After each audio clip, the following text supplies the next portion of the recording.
What's going on, everybody? Hey folks, how you doing? Oh yeah, I'm doing good. How are you, Doing good, Chris? eh? I was trying to take like a Minnesotan accent there, and Oh then it yeah, you're turned into doing an good, eh? Indian. It turned into an Indian accent. Oh, it's going all Oh, right, Chris, how eh? are you doing? Yeah, I went out for Indian food like 2 weeks ago Sunday, Oh and yeah, it was super tasty, but not after. no, yeah. We actually delayed recording until last I week got today. s- I got really sick.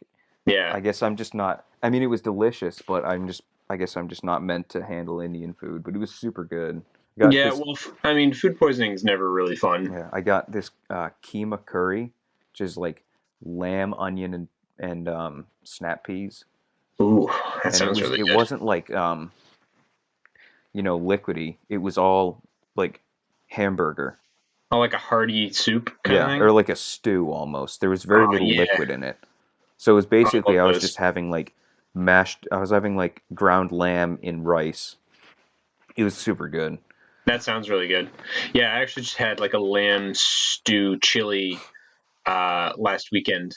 Um, the men's retreat my church put on. Oh yeah. I only went there for like a little bit, but I did get to partake of the food, and it was delicious. Yeah. Let me tell you. Um, but yeah, food poisoning is never fun. I got food poisoned at I think from a Chinese restaurant. I want to say like it was almost like 4 years ago now, probably, or something like that. Maybe even more. I don't know. But it put me off Chinese food for like a year. Like it's Yeah, just I not assume it fun. would. I'm probably not going to go back for Indian food anytime soon. Yeah, I can't say I blame you, but yeah. So Well, you talked about your men's retreat. How did your yeah, week go? You want to lead us yeah, off? yeah. Sure.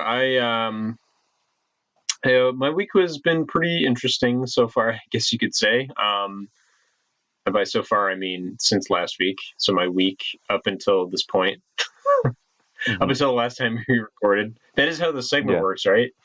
Yeah, exactly. So anything that happened Where, between the last time we recorded and now, where, I suppose. where am I? Where is this podcast?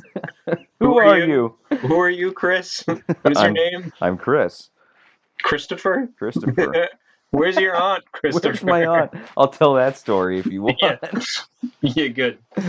Um, yeah, so yeah, I had a men's retreat. I only went for a couple hours on Saturday. I had to work late on Friday. My second job I picked up was one of the busiest nights of my life. It was just insane. I was working from till I got there at 5 till like 11:30 at night, Yikes. and like the hot water ran out, so I couldn't like wash any more dishes. Like I still had like maybe one more load to do, Yikes. and I just couldn't do it. And he's like, "Yeah, you don't worry about it," because it's like I guess the hot water there, like they're having problems or something with it, where Hmm. I know all it. about water problems. Oh yeah, well, it'll run out of the yeah, that's right. You were telling me about that before the podcast. Yeah, so I guess the hot water will like run out, and you have to wait like a while for the tank to fill up again. I mean, I guess that's how it always works, but but I mean, it's especially inconvenient in a restaurant for that to happen. Yeah, So, seriously. um, yeah, so but it was really nice. The Our boss treated us to a round, free round of drinks at the after we were done. So that was very good, very delicious. So yeah, that was busy, but I got some good sleep this weekend. That's for sure. This past weekend, and yeah, I did the men's retreat a little bit on Saturday. Played some frisbee golf and carved a walking stick. Frisbee golf. Frisbee golf, and I like whittled out a walking stick and um, partook in some delicious lamb chili. It's Mm, very good. sounds good, dude. It was really good. Um, Other than that, just been working, but a lot of gaming and watching have been happening recently with Yeah, me, man. which has been good. I'm excited. Yeah, like I talked about in the last podcast, I finished Sonic 06, and that has led me on. I'm I don't remember. I guess I mentioned this on the last podcast, but I'm still like really fixated on this game for whatever reason. Like I can't stomach to play it anymore. Like I have to put it down. I can't play it for probably a few months Yeah, for again real. because I do like the sick individual I am. Eventually, want to go for an achievement run on that game Yeah. because I guess I just love the punishment or something. Yeah, you Um, mentioned you talked about yeah, that last week too. yeah. So yeah, this has led to me purchasing several Sonic games that I have not played yet. As kind of a like commemoration of the 20th anniversary Hmm. of the series and the character. So I picked up just in the last week Sonic Adventure DX, Sonic Adventure 2 Battle, Sonic Heroes, Shadow the Hedgehog, and Sonic Rush Adventure. You've never played Shadow the Hedgehog? No, I've never played Shadow the Oh, Hedgehog. dude, you're in Well, for when a treat. I see, I was like to the point when that game came out where I was like, I was a little older, and I mean, okay, up until I did my freshman year in college, my limited exposure to Sonic the Hedgehog was hearing from friends that Sonic Adventure and Adventure 2 were great, and say a Sonic CD that we had for our PC Yeah. back in the like mid '90s. That was like it. That was my entire exposure to Sonic the Hedgehog. Up into college, and then I get to play a few more of the other games, and then of course Sonic Generations came out and was amazing, and yeah. So anyway, I had never, I had. There's a lot of these games I haven't played, and when I remember when Shadow the Hedgehog came out, and I was like, that looks stupid, because I was like at the age where I was like, it was like I wouldn't say I was like too old for Sonic, quote Too unquote. edgy for you. I don't think there was such a thing for it, but I just thought it looked just dumb. It was Like too I was edgy. like, yeah. Well, I mean, like, yeah. I mean, like, Ow, the edge. is there a point to it being so edgy? Like, why? My favorite like cut and paste Photoshop thing is you can turn that title into Ow the Edge. It's so funny. Ow, the Yeah, edge. you just cut out the OW in Shadow and then it Yeah, says ow, the the edge. edge. Dude, but like that game still has some like awesome music in it, you know? Never Turn Back is like I liked that song before I knew it was in a Sonic game. Hmm. So I was actually a lot of Crush 40 that I didn't know was Sonic music because a friend of mine was like, yeah, check this out. It's like all this music. And I was like, cool. And then I found out later, I was like, oh, these are all from Sonic games? I was like, awesome butt rock. I love this crap. Like, it's great. It's the most generic rock you could ever think of, but it's great. Um, and yeah, so like All Hail Shadow. Yeah. All Hail Shadow. Yeah. Anyway, that was horrible. I'm supposed to be good at singing. Yeah, you What have was that? Whatever. Anyway, so yeah, so I picked up all those. I had Sonic and the Black Knight in my hands, but I didn't pick it up. Oh, come on. Yeah, I know that game was garbage. No, you have Um, to. I You're know I'll doing have you're to. playing No, all of them. I know I'm gonna have to at some point. I actually want to get the cool game store. I picked all of these up at that game store. Um, and they have a copy of Sonic CD, like for the Sega CD, and I really want to pick it up. I don't know why I haven't yet, honestly. I guess because I don't actually have a Sega CD yet, but they actually have one there too. So I should just pick it up, and I might as well. Like that's if I ever find a copy or ever purchase a copy of Snatcher, which is one of Hideo Kojima's earlier games, before Metal Gear Solid, in his Metal Gear days. That's like one of the only ways you can get that in this territory. So um, it's like hundreds of dollars now because it was like a low print run. But I do want to Sega CD at some point just for that game. If I will ever pick it up ever. But Yeah. Sonic CD is a great game. So, I mean, having an original version of that would be great. So yeah. Um, that's been fun. I've been looking for a copy of Sonic Unleashed for the 360, but I don't like the platinum hits like box covered stuff for the 360. Like I just don't like the look of it. The same, I can like, it's something that I can like tolerate in my collection. Yeah. I don't really care for it, but I can at least tolerate it. The one that I really cannot like, I just can't, that will not ever be in my collection is the PS3's greatest hits. I hate it. I just cannot stand the red. I actually don't think I've ever seen that. Oh, I hate it. I think it looks really, The really gross. PS2 greatest hit ones were red. Yeah, those were okay though. It was like a more subdued color palette. Like the red was kind of little... crimsony. Yeah, it was a darker red, a deeper red. This is like a bright red, and I just don't like it. Like the greatest hits logo is like the old dark red, but like the box itself is like a bright red, and I can't. Yeah, I don't like it at all. That's the thing. I really like the PS3 boxes, like how they're like, hey, it's like a Blu-ray box. I like that. Obviously, because it was a Blu-ray disc. Yeah. But yeah. So yeah, I've been looking for a copy of Sonic Unleashed for the 360 that's not platinum hits. But I haven't been able to find it anywhere. Like none of the used game stores around me seem to have it. So like even the platinum hits version for the 360, they have the PS3 one, but I don't. Anything that's cross-platform, I want to pick up for the 360 because I like achievements more than I like trophies. And I'm weird like that. That's so, odd. They're the same thing. You get them for doing the same things. Yeah, but I like the number because achievements are like I like having like a set number. Trophies are like really like because they're separated into 3 categories and it's really nebulous and I don't know. I'm not as big a fan, but personally I don't really see difference in the two, but I guess it matters if it matters to you, then it matters to you, and there's like that's totally your thing. I mean like if there's a number next to it as opposed to you have 3 different numbers, but again, or 4 different numbers because there's platinum as well.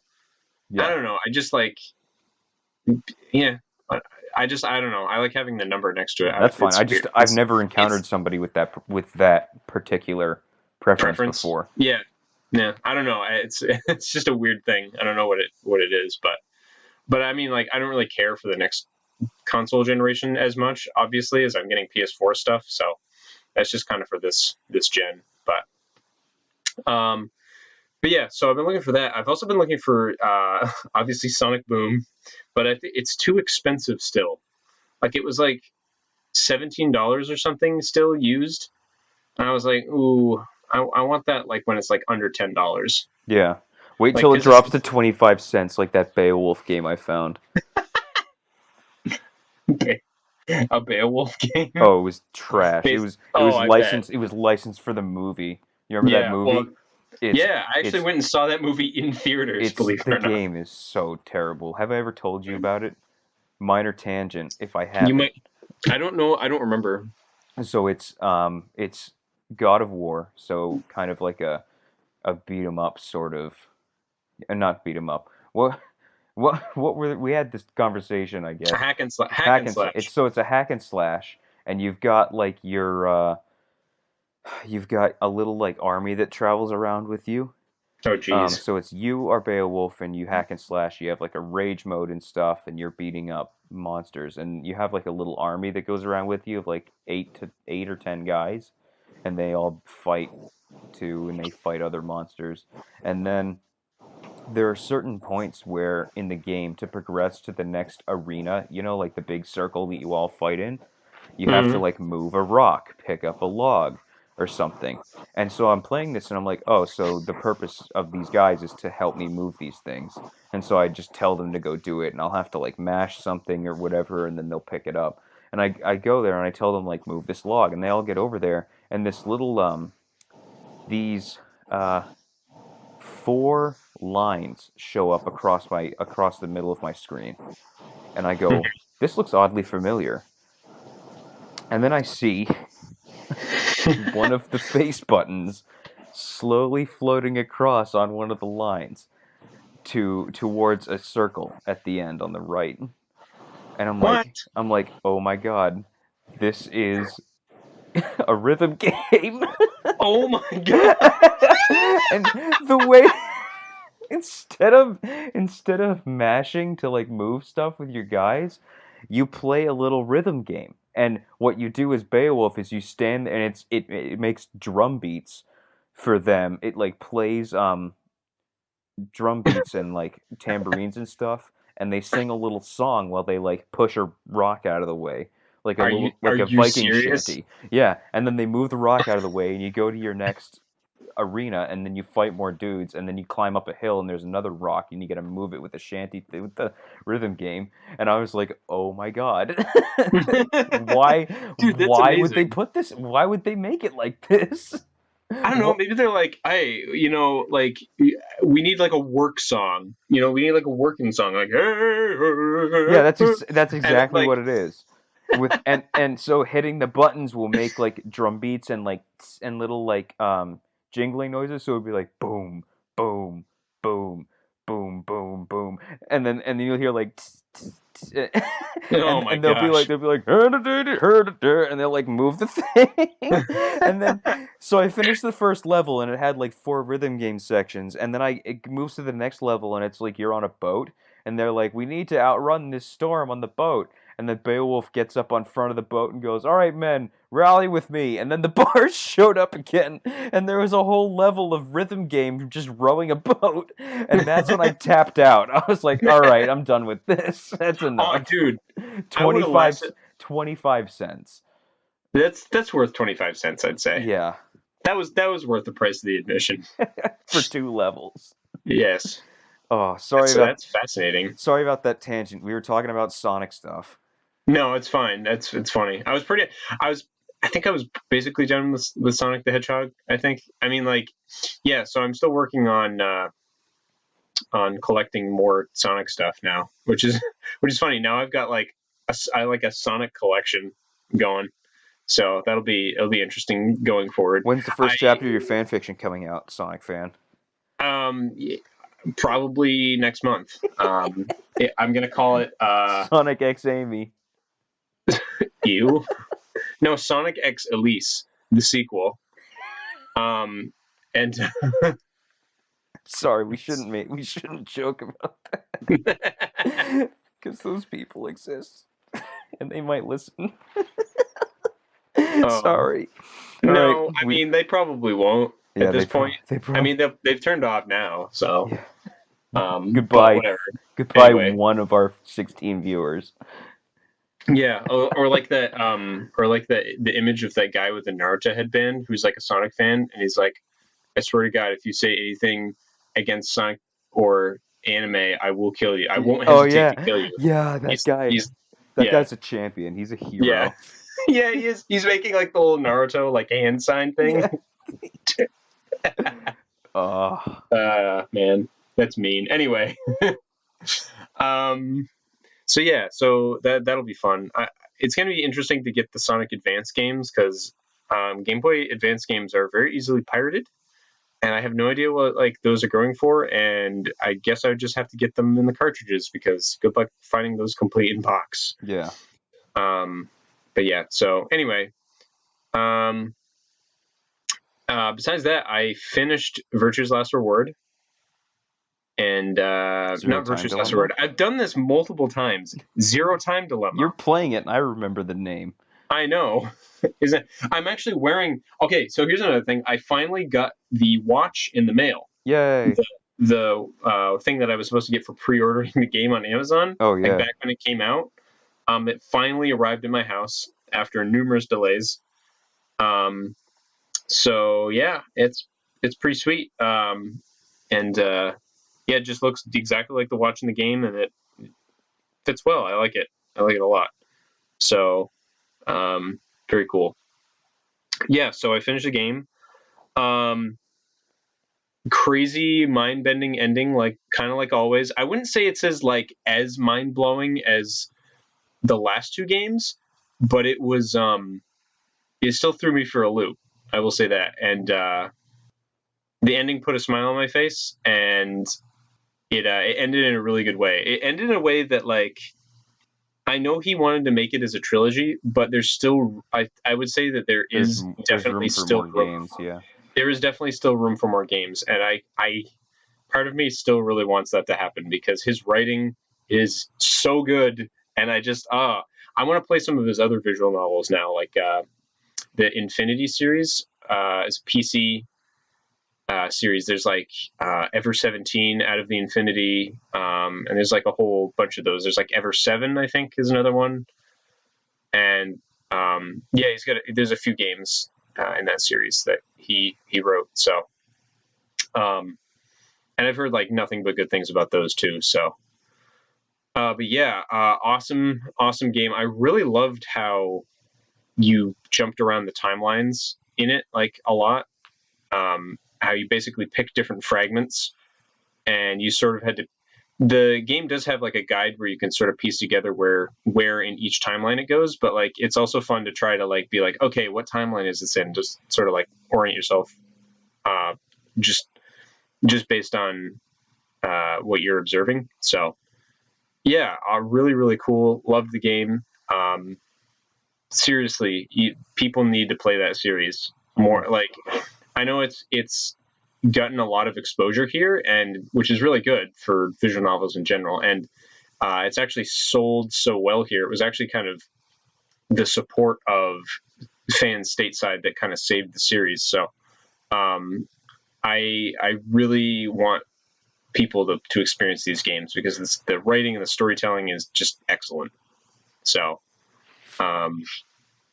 so yeah, definitely huge recommendation there. And so I've gone back to playing some Omega Ruby. I just got what was the last event Pokemon? Vicente. Which one was it? Vicente. Oh, Victini? Victini, whatever you want to call it. Vicente? I don't know if I've ever heard that pronunciation before, but yeah, Hold on, I Victini. have it in my calendar. Let me look. Victini? Oh, your count? Wait, what? What do you mean you have it in your calendar?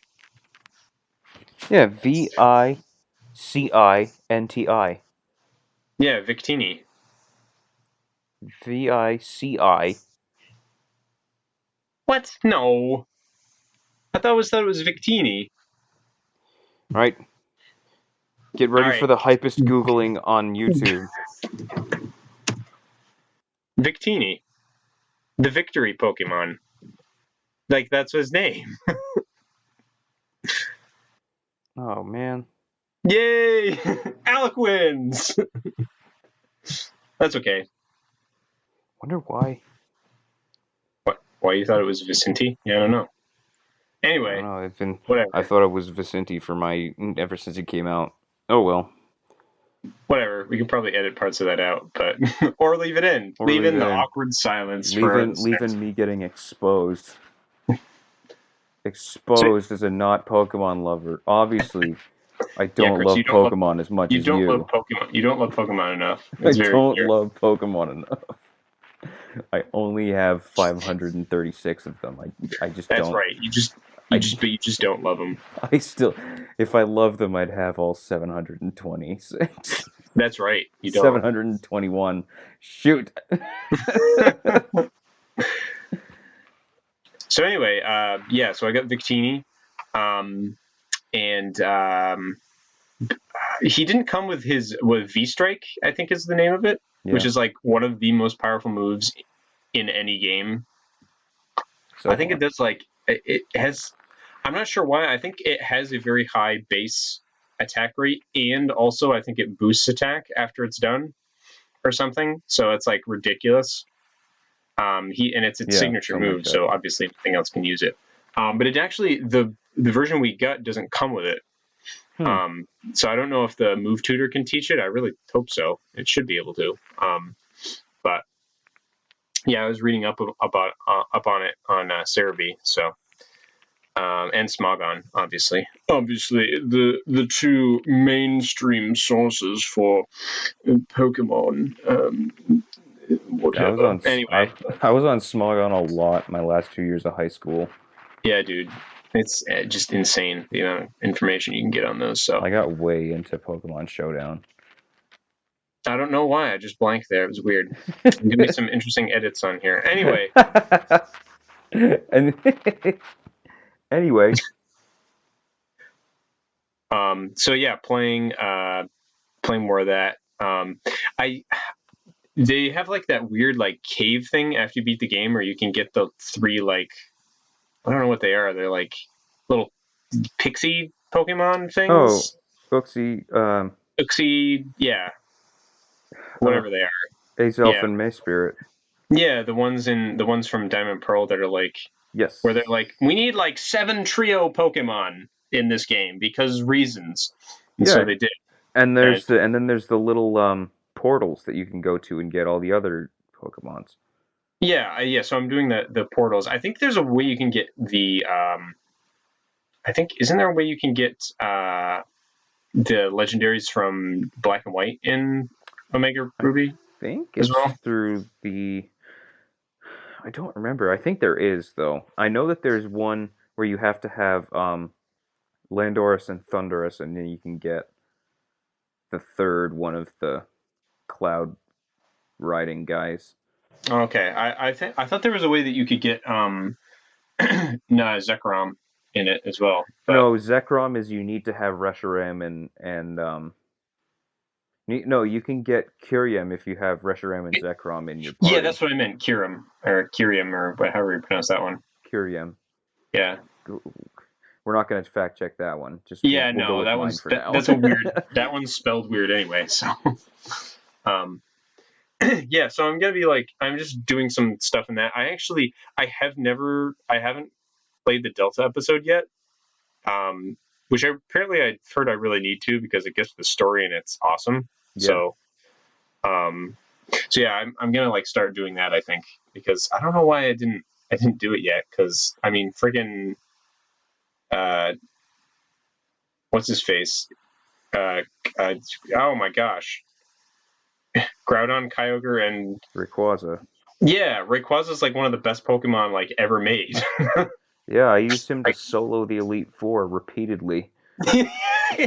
He still is. He is, I think, the most formidable Pokemon in competitive. And then you got a Mega Evolution on top of that. Yeah. Because, why not? Just make him super strong. Yeah. So yeah, I'm gonna have fun with that, I think. So be doing that. But I've been playing some Assassin's Creed, which has been fun. Yeah. Are you Altairing it up? Yeah, I am. I'm going around, ran around in Damascus. Now I'm in some other place. I don't remember. Jerusalem. They like gave you the option to go to like this one place for Jerusalem. And I was like, I don't know what this place is. And I think it's like, it seems to be populated by a lot of British people. So I'm assuming that it's like an outpost, or it was like a Crusader outpost or something. Yeah. I don't know. I don't. Kaisarium. I need to brush up on my Crusaders history. Yes.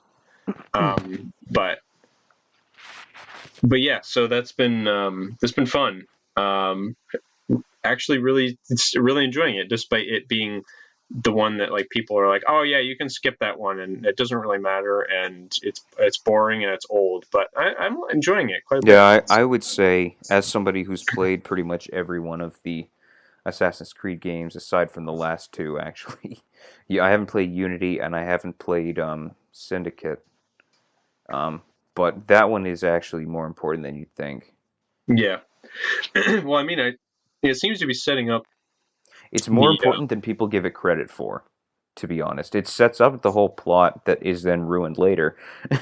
But you should be playing them in release order.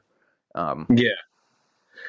Yeah, I mean, like, to be honest, like I am actually also enjoying like why the heck is the Animus a thing? Like, I'm still trying to figure that out, and like I don't know. I like the sci-fi plot type to it. I heard a Yeah, lot of people don't like that later down in the the future down as stuff it the goes. future stuff gets really bad as you go through the games. It actually is it's part of the reason why a lot of people stop playing the games is the future timeline. Um, but all of the past timelines and animus gameplay is great. Yeah, everybody loves that stuff. So yeah, that's kind of the consensus that I've gotten. Um, but I don't know. I'll judge it for myself. Of I course, do tend to give stuff the benefit of the doubt at times when it comes to storytelling because I loved Metroid Other M and everybody craps on that game. the baby. Actually, I actually just came. Yes, the baby. I actually just came across a video today that was like rethinking Metroid Other M. Is it really that bad? And I was like, oh, this will be nice. Like maybe an alternative opinion on this And then game. it was just like, nope. No, literally in the first minute of the video, he was like, I'm not going to talk about the story because literally everyone knows it's a pile of garbage. And like he just piled on like how horrible it was. And I was like, I liked the story. And I was like, well, enough with this video. I guess he was going to like talk about the gameplay and stuff. But Yeah, I mean, pretty much everyone who played that game, aside from, I mean, there are obviously detractors of everything, but a lot of people like the gameplay of that game. So I don't know. A lot of people said that was its only redeeming quality. the baby. The baby. I don't care what anyone says. I love that game. I But just think I've never played it, but I've I had the baby. one. There's a YouTuber I watch. Two best friends. They supercut. Somebody made a supercut of every time the Let's Player said the baby in something, and then they just put Samus on that table looking at her hand, just going the baby. Baby. So it was like a 3 minute video of the baby. The baby. Oh yeah, she talks about the baby a lot. She was affected a lot by the baby. That's all I know about the game. It's the baby. Is that one they used the same clip too, over and over. That's literally the only thing I've seen from that game. Is just The baby. Samus on like an operating table or something, looking at her hand, going the baby. Man. I don't know why people are complaining. We get some awesome merchandise from that. We got two Zero Suit Samus figures. One that was like one that's like a just a statue, and another like Figma, and then also another Figma with Samus like inner suit from that game. So I don't know what people are talking about. How can you complain? Samus is awesome. Samus is Anyway, awesome. I don't think people dislike Samus. no, people dislike that game's take on Samus, which I think is a great humanization of the character, and I think she's Let's rip this soapbox out from under you. Do you have anything else that happened this week? and she still kicks butt in that game. I don't care what anyone says. Anyway, yes, we're gonna talk about it once you do your week. But And we I cover watched some RWBY news. season 2, Yeah. Yeah. so that'll be fun. We'll talk Yeah. about that. Yeah, I actually just watched it today. Yeah, because you could do the whole thing in a day, like I've been telling you. Yeah, I know. I literally did it like so. I did it at work, which I guess a lot of people will be like, "Oh, that's horrible." So to be very transparent, I wasn't literally like sitting down watching it the whole time. I had headphones in. I was using Netflix on my phone, and I was some of the times I was listening more than I was watching. Though for like really important stuff, I kind of like was watching, but I had to work during it, so obviously I didn't like see absolutely everything, but I did. I was present. I understood everything that was going on. Hmm. Um, so yeah, I'm a good worker. I swear. I can No, just get away with that kind of stuff. your job situation is unique in Yes, that it you're is kind allowed of to do that kind of stuff. So yeah. it's not like he's shirking responsibilities for That's the sake of conversation on a podcast. that's He's right. doing his job. I am. I'm working. So So we can yay. we'll get more into that in a Anyway, later. we've been talking for like a half hour. What have Yeah. you been up to? What have I been up to? Well, I'm currently podcasting from my new bedroom that I have Yay. now moved into. I got it all. I finished painting it up. I retouched the trim. I Yeah, I moved. really like the color. Actually, it's a cool, Mhm. good, nice color. It's that color that I thought was exclusive to pickles, but apparently is an herb or something. Dill. Yeah, and He then thought it was only a pickle. yeah. So Yeah. anyway, Nope. I moved my bed in, I moved in my clothes, and now begins the long, difficult process of clearing all the crap out of my old bedroom, so that I can clean it and touch up the paint in there if I need to. Maybe, I don't know, and turn it into a day room, a living room for myself. Um, so that's what I did for most of the week. I spent another day painting. Um, Entire mornings of moving and cleaning and stuff, so I didn't actually get a lot of playing or watching of anything done like I had hoped to. I didn't play any more Majora's Mask. The only thing I did play was Overwatch. I did my usual level a day in Overwatch. I'm getting close to prestiging.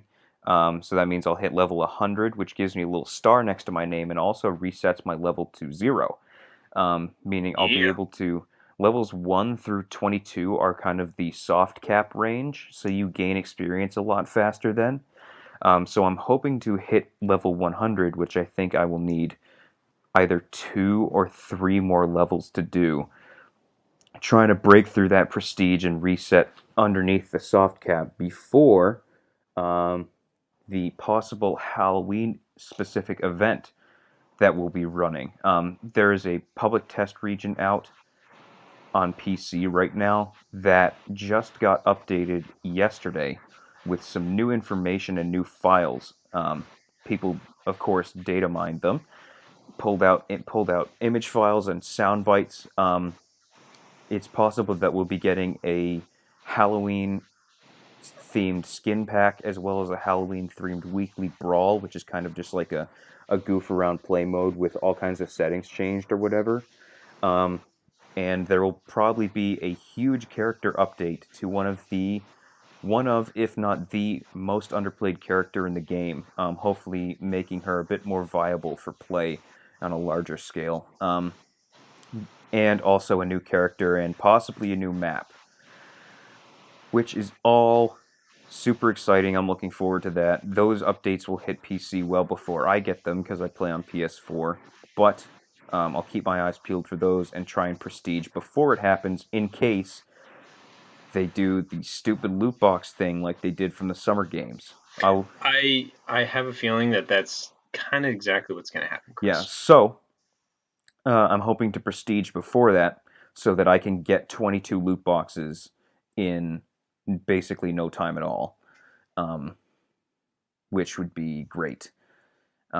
Because 200, the amount of experience it takes per level after the soft cap is huge. Level 1, you need like it's basically a game, and like half of a game will get you from level 1 to level 2, and then level 2 to 3 is like 3/4 of a game. So in one game you can almost get 2 levels. That's basically the rate that I'm going at. um, Hmm. so I'll be able to get a lot of loot boxes really quickly if they do that, if they do the loot box thing for the Halloween skins. Because if there's a couple Halloween skin ideas that fans have made that I would like to see, and if they end up being that, I would want them. Um, so keeping my eyes on that. I rewatched the first season of RWBY. I didn't get to the second one, and then yeah, Womp womp. yeah. Well, I've seen the show in its entirety 3 times, including season 3. Yeah, So I remember a decent amount. Um, better than me. Yeah, it's it's a pretty good show. I really like it, to be honest. I would I probably mean, the whole first episode of our podcast was kind of devoted to it in a yeah, way. So yeah. I in its way.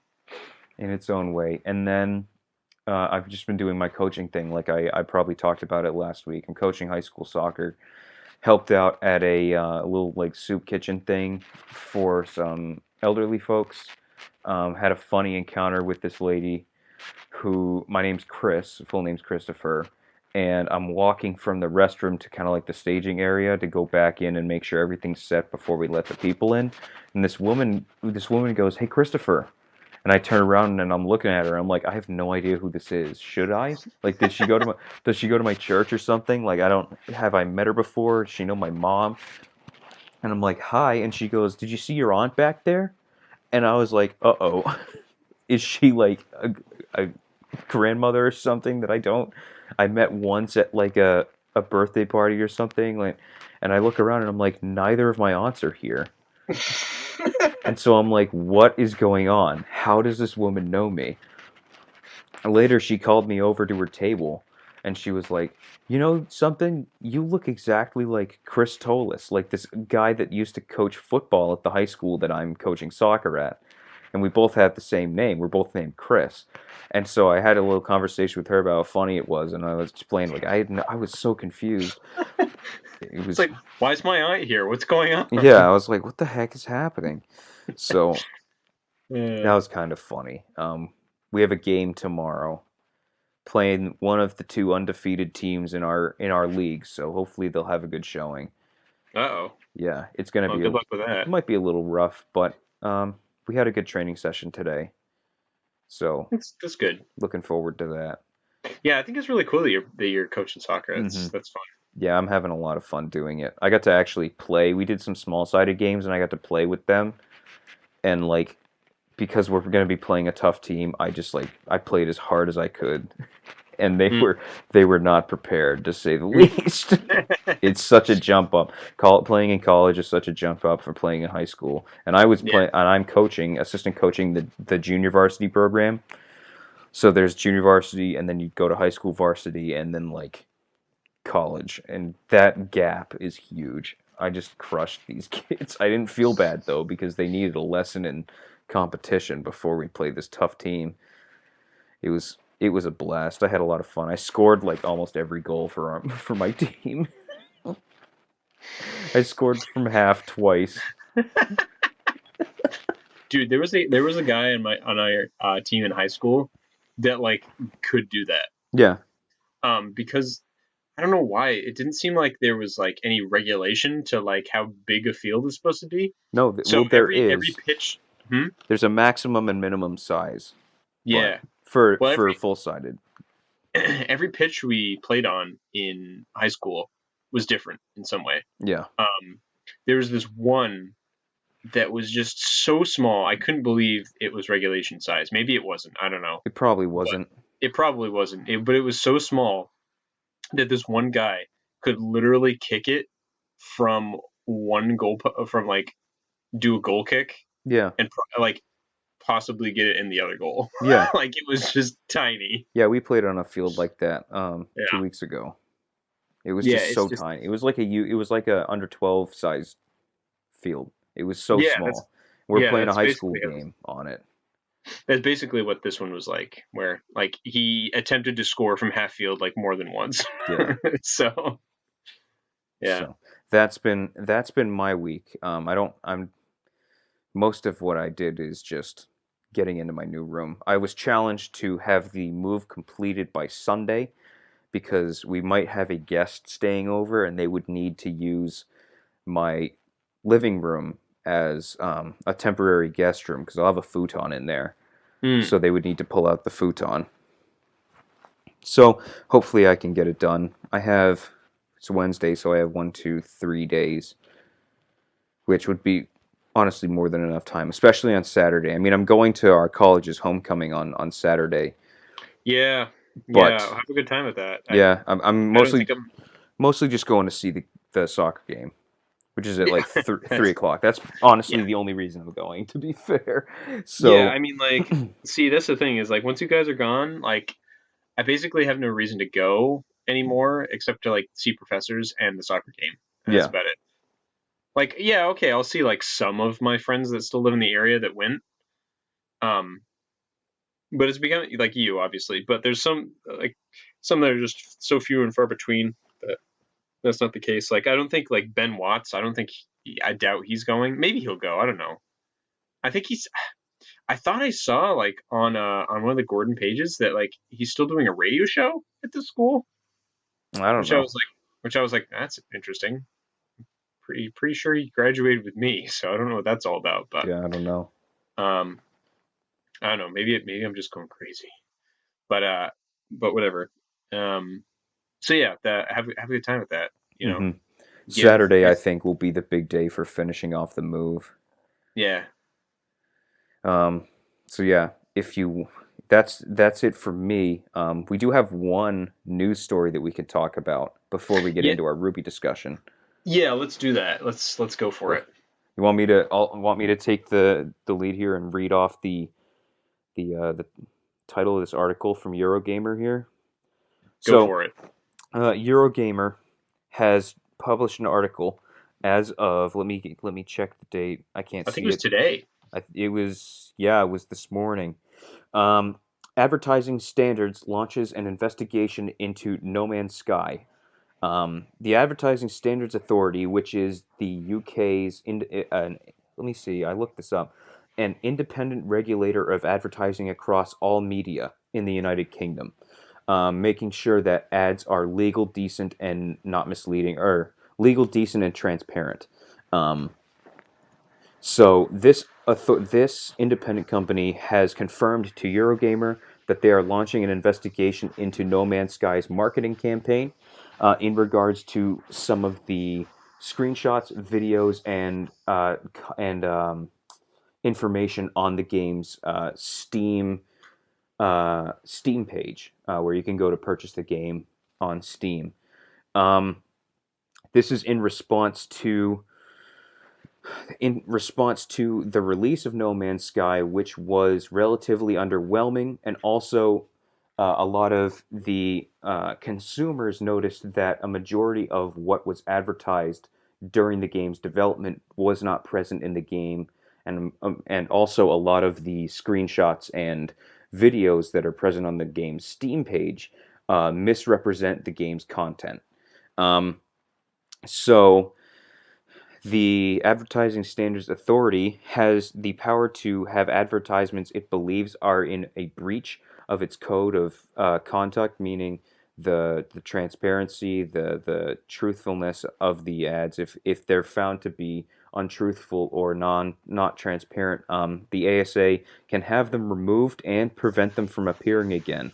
And if an Yep. advertiser refuses to comply with the ruling of the ASA can impose sanctions such as um, removing internet search websites, paid search ads, and all. So basically, wiping the game from Google. Um, and if you search the game on Google, it won't show up. The investigation is currently ongoing, and the ASA has declined to comment any further than that. But there was a response posted on Reddit that I haven't read from somebody within the ASA regarding its investigation and what they'd be looking into.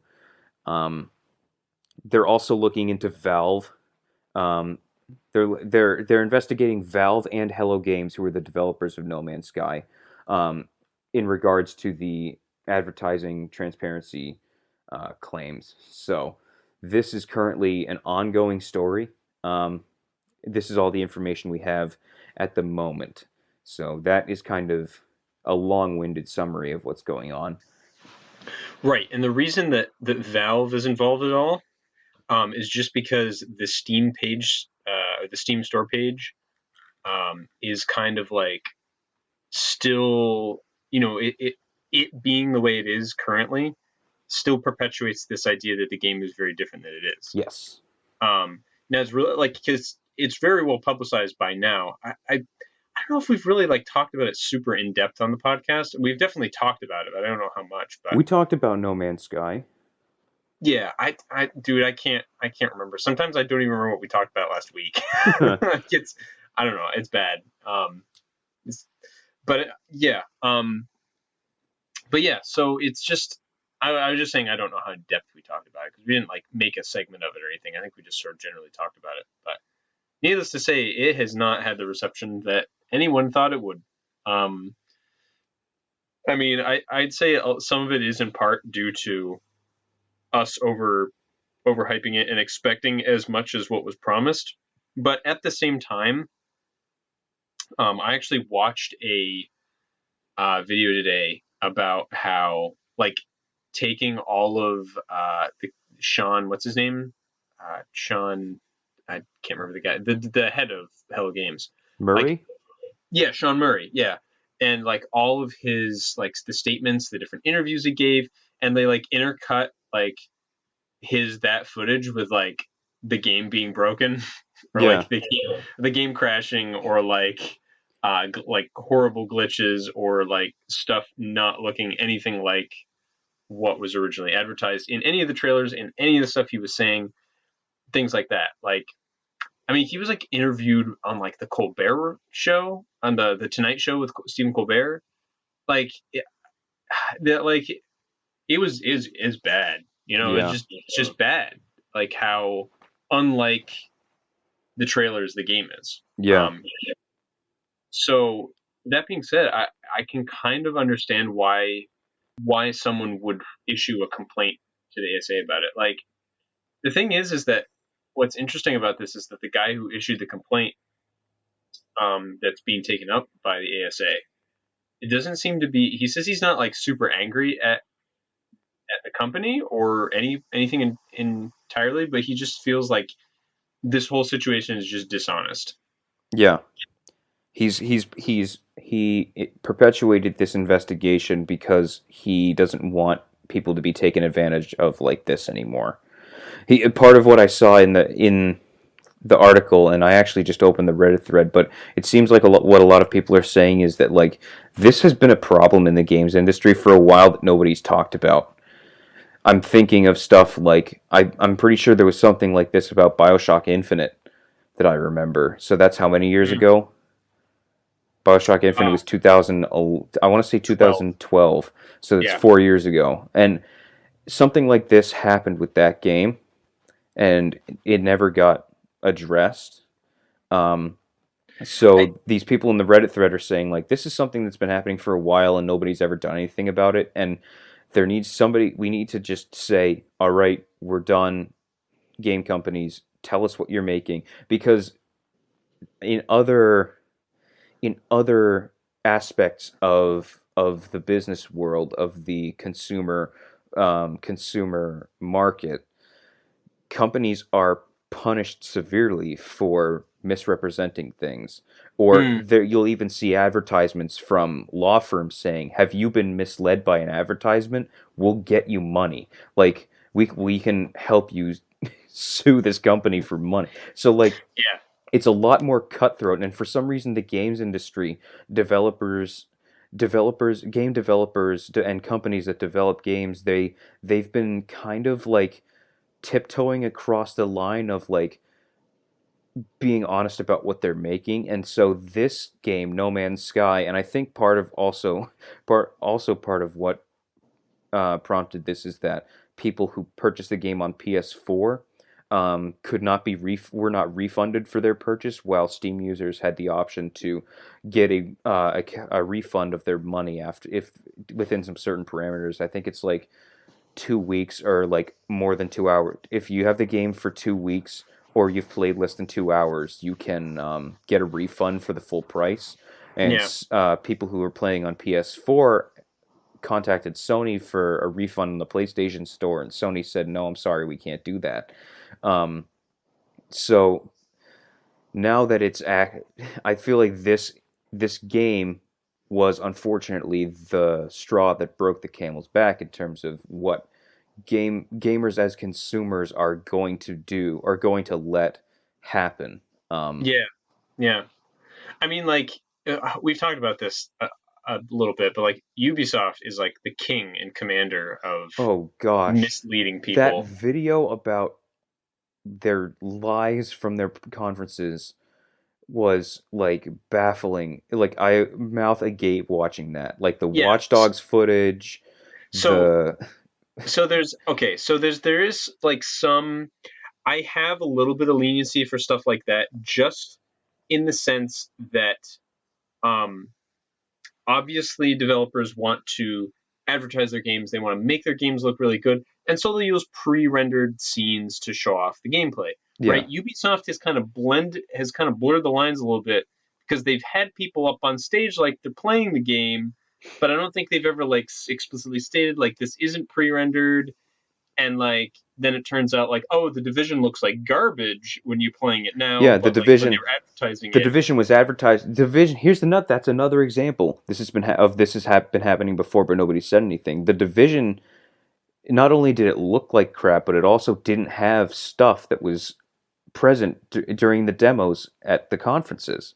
yeah, they've like added those in after updates They, and stuff. yeah, and that's what's happening. What I'm assuming with No Man's Sky, because um, Hello Games has not put out any more statements regarding their product since its release.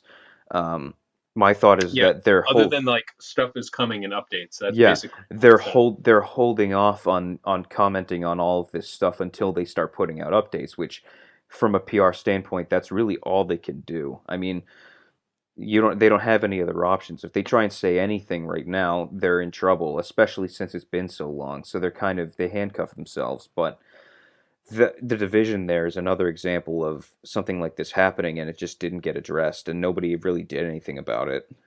Mm. Yeah. Now, like, or like people mentioned Bioshock Infinite. Now that's a different case, I'd say, because the game changed as Yeah, development went on. that game did change Like, massively during development.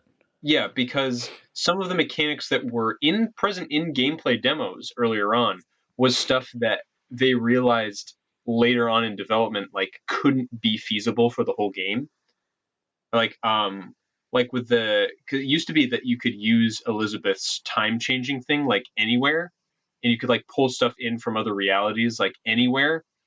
The way it's limited in the game, the actual game, where you can only do that in like certain areas and at certain points to certain things. Just because it really kind of broke down flow, it broke down the pace of the game, and I think also it was just buggy and it wasn't being implemented as well as they wanted to do in the time frame they wanted to finish the game in. So because the development of that game went on for a long time. Like it looks. I actually watched like a thing of like the history of like the different stages that game was in, hugely different from beginning to end.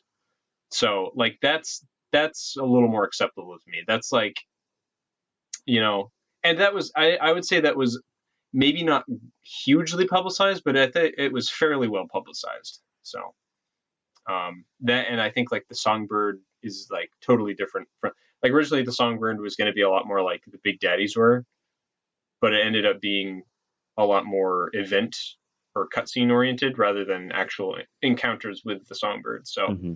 um, that was a little too bad, but like that game is like one of the best stories I've ever played in a video game. It's so good.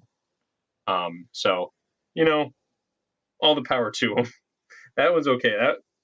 That game did not disappoint me at all. This game, however, this is like all of those things that I was saying. Like Ubisoft was blurring the lines. The problem with this is that they didn't blur the lines. They were like outright stating like this is the way the game is going to be. This isn't a pre-rendered thing. This is how the game is. Yeah, let me. You know. I'm on the Reddit thread, and there's actually a list here um, as to what the ASA is going to be looking into in terms of primary issues. Um, so what they're going to be looking at are the videos, screenshots, and store page in general. Mm-hmm. Videos including the UI design, the ship flying behavior, specifically in formation with a wingman and flying close to the ground, behavior of animals, such as being in herds, destroying scenery, being in water, and reacting to surroundings, Which a um, lot of them don't do. large scale space combat, structures and buildings as pictured, flowing water, speed of galaxy warp and loading time, and aiming systems. The screenshots, they're going to be looking at 9 different instances of the size of creatures, um, behavior of ships and sentinels. Oh, those are which screenshots they're in. So, screenshot 9, size of creatures. Screenshots 4, 5, and 8, behavior of ships and sentinels. Screenshot 3, structures and buildings as pictured. The store page in general, they're looking at the quality of graphics and references to lack of loading screens, trade convoys between stars, and factions vying over territory. Yeah, So that which is doesn't exist. that is quite the list. Um, Yeah. also, a minor side note that isn't on here, I do know that players are noticing a distinct lack of PvP or multiplayer content that was promised to be in the base game. I'm assuming that will just come in a later update, but at the moment it was released without when it said it would be there. Yeah, he said multiple times that there would be multiplayer components, and that he also was saying stuff like, "Oh, it's hugely unlikely, like minuscule chances of you running into other people." Yeah, And the thing is like within the first day there was in a stream during a stream, two people linked up basically and were in the same planet in the exact same place, and neither of them could see each other. So they were like, "What the heck?" yeah. And then he was like surprised. You saw him on a bunch of tweets. He was like, "Wow, that like blows my mind." He was like, "I knew that would happen eventually, but he's like, I didn't think that would happen the very first day it was released." Well, that's So what happens when I mean the way that they generated the universe was pretty cool. I talked about this, right? Where it's procedurally generated from a set code, so it gets yes, procedurally generated in the same way. So yeah, you're essentially getting the same universe. It just gets built when you turn on your game. Um, I'm not surprised. In that case, I'm not surprised people ended up on the same planet. If they're the same planets everywhere, and I mean, you start in different spots, but if you start relatively close to the place as another person, and you yeah, just like, if it's a matter of that guy turned left, the other guy turned right, and they just both flew to that next thing. yeah. So that doesn't surprise me at all. Yeah, I mean, like I think they were trying to like basically find each other in the universe. So like that's yeah, it doesn't really shock me either. So um, especially because like I mean, people will beat like games like that are super long, and they have no business beating in like the day it's Yeah, released.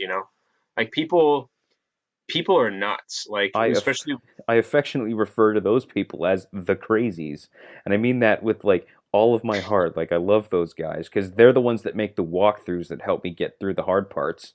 You know, exactly, yeah, they're the really helpful I love people. you. I love you, crazies. And they're people that can just like master these games like really quickly. So, Yeah, um, but I mean, I don't have the time for yeah. that. It's like, but but yeah. So, that's the thing. Like, that doesn't surprise me anymore, especially now where we're also interconnected. Like, you know, that just it's more possible than ever.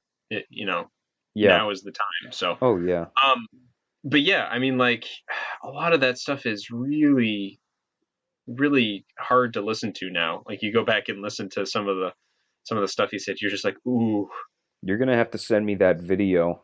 yeah. I want to see that. It That it is kind of that it's that smells to me like the Microsoft Xbox One conference video. it is a little. I mean, it's super long. It's like 13 minutes, but it's also intercut with some people being like, I think there was like, I don't remember if it was game trailers. Like game trailers was doing like a live stream or a podcast after the game came out, and like one guy was being like, "Hey, I have all these questions," and a bunch of the other like people were like, "How dare you question him?" He's like, "Hey, I'm just having some questions about like the truthfulness of like some of these statements and stuff like that." And there's also like another one that's like an improv group, and they're making fun of how like they don't buy they weren't buying like what Sean Murray was saying about the game. I mean, I knew people. It's like they were fringe people, but I knew people that were like not looking forward to this game because they didn't believe any of it. Yeah. How prophetic were they, huh? you Yeah, know, for real. it's like I fell for it, and like I felt like I'm a pretty cynical person, so like Yeah, there's also a point where you can get too involved with the industry and then just believe what people say because you're yeah, like, yeah, we're at a point like games and you know that we're at a point where that would be possible, right? yeah, So you're yeah, like, yeah, especially I could totally see that happening. And then people on the outside are like, there's no way. And you're like, come on, dude. And then yeah. it turns out they're right just because they don't have the knowledge of what else is going on in the in the gaming community that you do. Well, the thing is, I also knew people in like who were in the community, who've been playing games for forever, who were interested in it for that reason. So like they were like the true oracles, you know? Yeah. Like they knew somehow. I don't know how they knew it, but yeah. I mean, it's just too bad. Well, see, the thing is that they also had like Sony's funding. Yeah. So I mean, yeah, okay, they're an indie developer, but they had the backing of Sony. You know, Yeah. they had some money in there. Sony saw promise in this title, so Yeah. Now yeah, poor I don't know. Sony, It's just right? yeah, Now that it's Sony's just just got sad. to be like, oh, jeez, oh, I crap. mean, yeah, but even the president of Sony came out and was like, "Hey, it's too bad the game isn't as good Yeah. as we thought too." Like apparently, I don't know. Like maybe they were just weren't keeping tabs on it like that well or Yeah, I'm something. sure Like because they were busy making like the PSVR and and yeah, I stuff, guess. and they were just Or I like, was yeah, gonna just say here. They just cut a check and sent it off, and were like, please give us a game. And yeah or then the game something. showed up, and they were just like, oh crap, oh jeez. People are like, give us our money back, and they're just like, oh no, oh no. Oh man. Yeah. So I mean, I don't know. We'll It'll have to be keep an interesting to eye. see where this goes. Yeah, we'll have to keep an eye on this because this is getting legal, and it involves Valve too. So. Yeah. Valve in there. Who was that? There was another thing that involved another legal case involving Valve. Was it the no? It wasn't the. It wasn't the Oculus, was it? No, it wasn't No, Oculus. that was That was the ZeniMax. But yeah. no, there was like this one game company that people they made this company. I say company. It might even been just like three guys, but they made this game that was just terrible, and and they paid for they paid for a sponsor videos for people like, hey, would you play this game and write a review for it? I think Total Biscuit had something to do with this. Um, you might remember.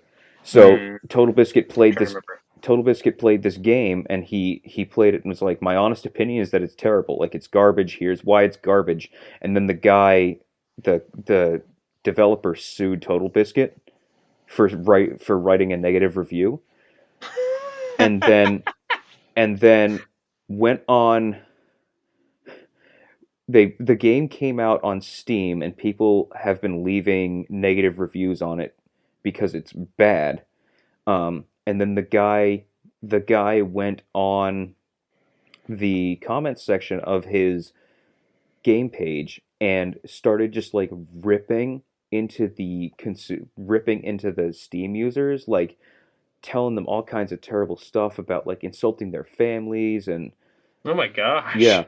And then Valve like banned him from Steam and delisted his game, and then he sued Valve for not policing their comment sections enough, leaving too many abusive reviews or whatever.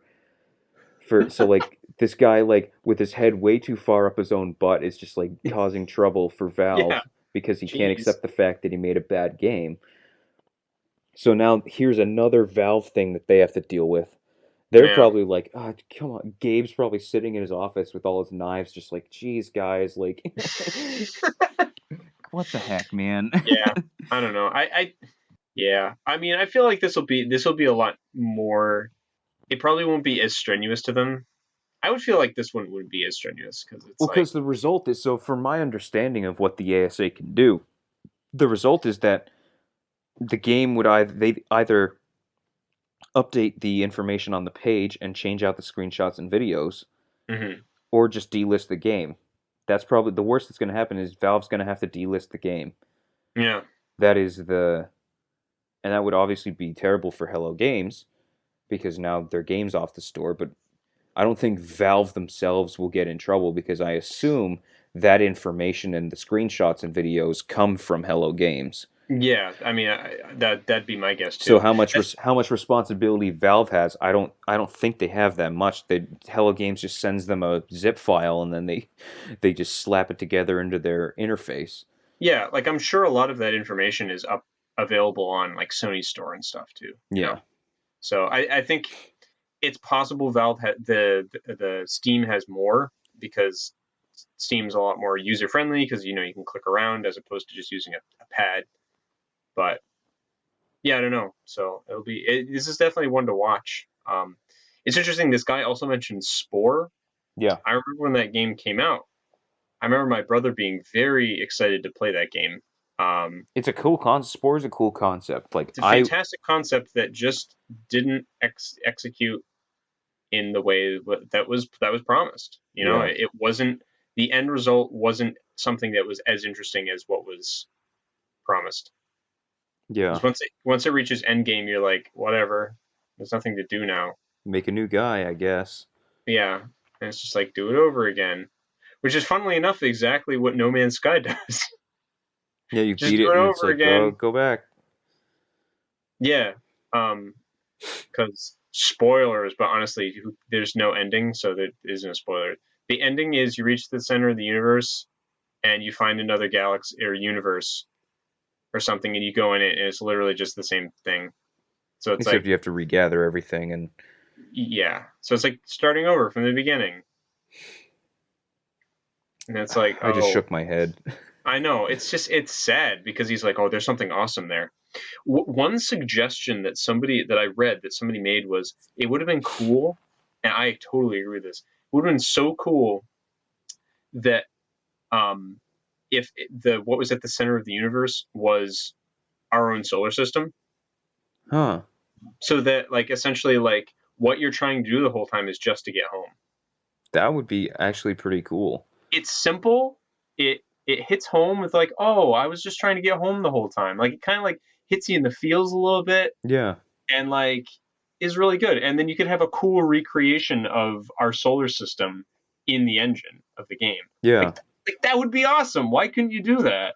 It would be way better than what we got. Yeah. You know? Yeah, I was like, wow, that was a great suggestion. I'm so sad they didn't do that. Oh man. It's like watching the videos of how the Star Wars prequels could have been good. And then Yeah, that makes you sad. you're just like, oh crap. Yeah, yeah, you're just like, Oh oh, this no. makes me sad because this could have been really good. What was that? Wasn't it Belated Media? Yeah, His videos? I yeah, watched where those he and I like, literally just after they finished, I just closed my computer and like stared at the floor. And I was like, oh no. yeah, where he's like suggesting things like that Uncle Ben wasn't necessarily His like uncle. by blood, Yeah. but it was like he was a close like war buddy of his. Yeah. So like he got like super close to him. I was like, oh my gosh. And like the reason he didn't want to talk about his father was, well, A, because he knows his father went to the dark side, but he also knows that like he's just sad because, like he doesn't want to talk about those, the dark times, basically Yeah. the war. That would have been so great. So he just basically secludes himself on Tatooine and moisture farms to like atone for his sins. Basically, it's like holy crap, this is like such a great idea. Like, And it will never happen. and it will never happen. Instead, we got Jar Jar Binks. Gosh. Jar Jar Binks and the donut hole the donuts with the donut hole and Oh, the the donut half-eaten donut shapes with the and donut hole in the the middle. the Trade Federation. Yeah, the Trade Federation. Answer me, thing in the mouth face. Oh, I should rewatch the blanket reviews. I know they're so great. They're so funny. Okay, It's been a while since I've that seen. wraps it up for news, I'd say. Yeah, there's some like a little anime bits, like some things, but Oh yeah, Sentai Filmworks just licensed a bunch of stuff, like yeah, they're five pretty or okay company. 5 or 6 things, and then that rugby anime All Out that I mentioned last week. Hmm. That's going for 25 episodes, so they get like a full-on season. It's gonna run through 2 seasons, basically. Yeah, that's pretty cool. I kind of thought it was just going to get like maybe a 12 or 13, but Yeah, full on 20, 24 or 25 is pretty sweet. yeah. So good for So it's that. great. I am gonna watch that if I can. Yeah, I think Rugby's I might cool. try to as well. Yeah, I think I will too because that's neat that it's like a first, Uh-huh. and it's of a cool sport. So yeah. Wait a minute, why didn't they do a frisbee one? I said this last week. I have an Yeah, idea for one. Don't ultimate. steal it. Ultimate. I have the idea. Original idea. Do not steal. Mm. You should like sell it to some studio. Be like, yo, So I want to write it. IG. I want to write it first. No, I want to get the Kuroko's basketball people. I forget who they are. Yeah, I don't know. I don't remember what. I don't know. Don't get Studio Dean to do His it. Studio Dean. No, that's my second choice actually. Really? No. I was like, are you serious? Why? They're St- I the want art, the the animations. Kuroko's people and Bones. I think would be another studio I'd want Oh, on it. Bones is great. Yeah. I Yeah, mean, I'm a big IG person. yeah. IG So, did IG did Sword Art, didn't they? no, that Uh was who was that? oh, you UFO Table would be another one on my list. UFO tables. So they're so good. They have Yeah, really their animation's so clean. clean, really nice. Yeah, So I like those are that my stuff. three companies. So it's either the Kuroko's people, UFO Table, and then Bones in there somehow. That's my getting a power team of those guys to work on my frisbee anime. Original idea, do not steal. Let's get into the meat. Let's get into the meat of what we're going to talk about now at an hour 20. Meat and potatoes. Well, I mean, I don't Let's know how long we're gonna talk about it, but we'll see. We'll see where it goes. let's talk about RWBY here. Yeah. So how do you want to do this? We should have talked about this before. We can just talk. Let's go through and do like your. Let's talk about your reactions. I can ask you about a few characters, Yeah, um, sure. and then we can just do like volume one, volume two, and then what you think is going to happen in volume three, I suppose. Okay, So so let's get your my initial reactions here. What do you think of the series, its characters, that kind of stuff? my very first reaction watching it was I really liked the new green hair character and her design was awesome. Emerald, Yes. Emerald Sustra, yeah. Yeah, I was like, she's adorable and she's got a cool design and I love it. Um, that was like basically the only thing that I thought of at the very beginning. I was like, she's awesome. And then they like robbed that shop and I was like, oh, Yep, she's a Tuxins. bad guy. She's a bad guy. Um, but yeah, so like, okay, so they're introducing like a lot of characters, like a lot of characters. I felt like there were there some of them that sort of showed up in at the end of season one. Yes. Sun showed up at the end of season one. Yeah, Sun did, and he's cool. I really like him a lot. But I'm more like talking about like there seems like there's like two sets of villain characters. There's Roman Torchwick, who was in season one. Yeah, Then he's he's yeah, the long-standing villain. yes, Um, there is also Emerald and Mercury. right, They were just introduced in that first episode, and they're working with Cinder, who's voiced by Jessica Negri. yep, and she's great. And they together are working with Roman. Yes, they're like conspiring with him, but they're like working at the school, or they're like undercover at the school, right? Yes, because Yes, there's a festival going on where yeah, people are flying in from all over all the different academies. So Sun is there with his teammate Neptune. another great character. Yes, and then um, Cinder, Emerald, and Mercury are all posing as students from the academy in Mistral, I think. Yeah, that sounds right. So I don't remember if that's the exact detail, but yeah, that's yeah, but and then there's the White Fang. They're still right. Yeah, considered. well, They're still kind of working with Roman as well. yeah, Roman's basically using them to try to like take over somewhere, Yeah. So but do, that do something. He's collecting all the dust for uh reasons. this part where he's like showing off how much dust he collected, Yeah, and then yeah. Emerald steals his wallet, and he's like, I've huh? been a little busy. Yeah. Yeah, He's yeah, that got was funny. his big grin when Cinder turns around to tell Emerald to knock it off or whatever. He's just looking at her. He's pointing at her. He's just like, you got you got yelled Yeah, at. yeah. So he's cool. He's a fun bad guy. He's kind of like he reminds me a little bit of Girahim from Skyward Sword. just in the sense that like he's not like as flamboyant as Girahim, but he's just a fun bad guy. Yeah. Like he's kind of a guy you just like to not like. He's kind of sassy, but he's still mean, but Yeah, he's got a really like relaxed personality. He's kind of like nonchalant and yeah, he's very fun. He yeah, was probably my favorite. He's probably my favorite villain yeah. in the show so far. Although to be fair, um, Banesaw there was pretty awesome. The do you know what I'm talking about? The dude with the chainsaw The they fought on the chainsaw train. sword. Yeah, dude, that I guy was finally like, get I to was like, kill a snake. He's yeah, the man. yeah, I He's was so like, oh, awesome. he must have been that guy for you, right? Oh, he was so cool. You're just like, look at that Look at this guy. guy. Oh, Oh my he's the gosh, yeah. man. I mean, like, yeah.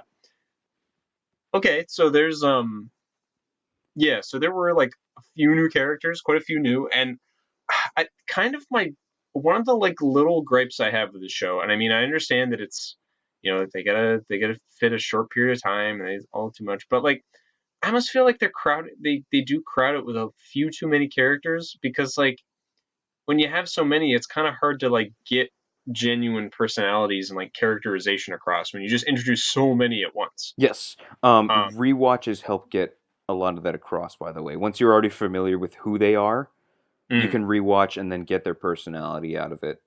And that's it's good. short enough it's also short enough that rewatches are viable, but if it was a long form show, Yeah, then that would be a little disappointing.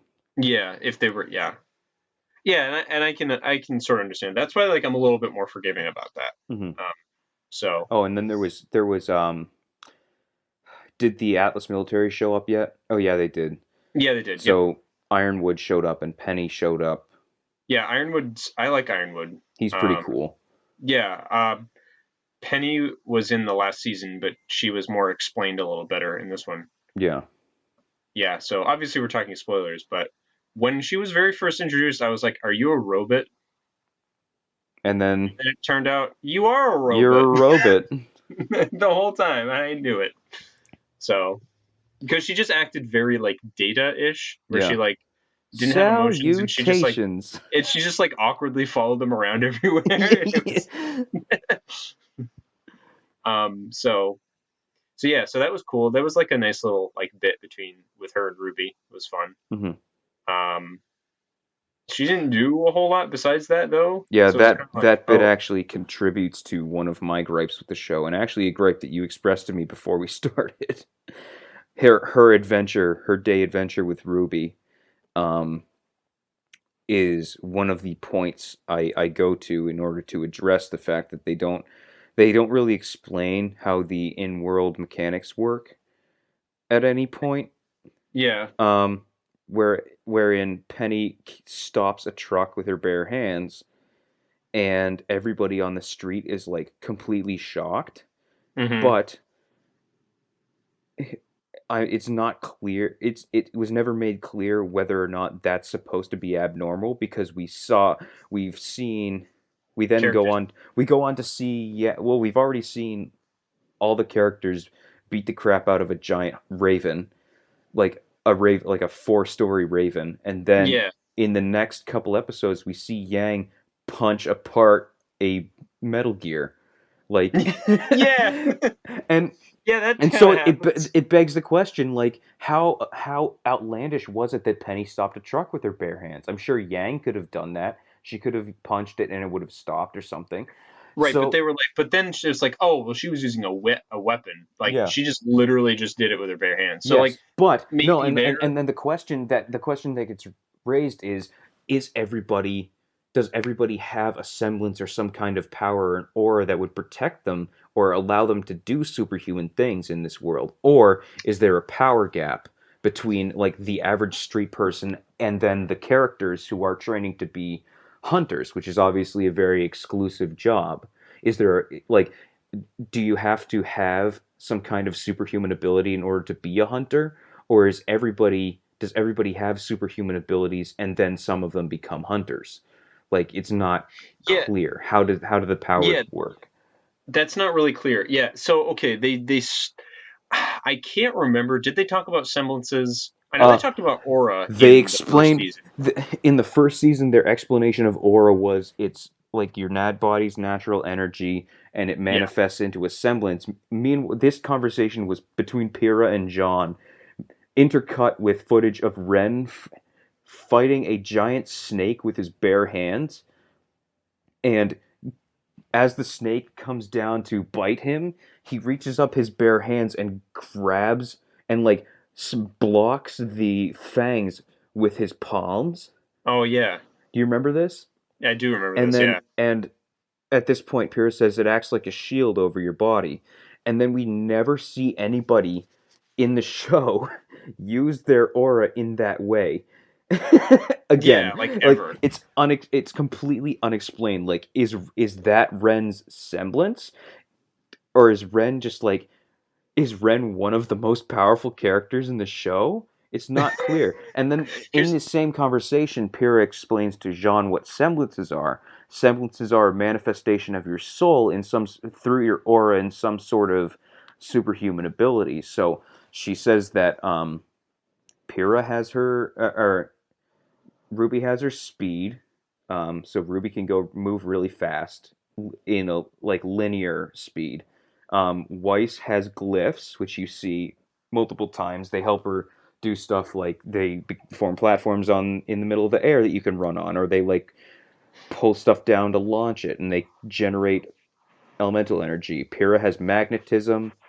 Um, Yang right. And semblance there's a gets big explained, but it's there's a big point made about Pyrrha's because the bad guys like they fight her. They like call her out to fight her because she qualifies for the tournament that's gonna I assume happen next season. yes, And um, they one of the guys like fights her, but he's just doing it to learn what her semblance is, and yes. then assumedly use it against her or you something in the next season, which is never really gone into in this season at all. But Yeah. Oh, yeah. That Mercury fight. I forgot that was in yeah, season two. I yeah, thought it was in yep, season one. yeah, that was season two. So, Oh, the bad um, guy, like Carden, the bad guy from season one, is just completely absent from the show now. uh huh. Like, Did he get captured? I guess I don't no, he really didn't. He remember. just like faded away. He's now no longer a problem. I Okay, he's guess. just like, I'm getting out of here, guys. Yeah. You hear like the like the cartoon like Yeah. um yeah, but okay, so Yang's I guess her semblance is like durability or something.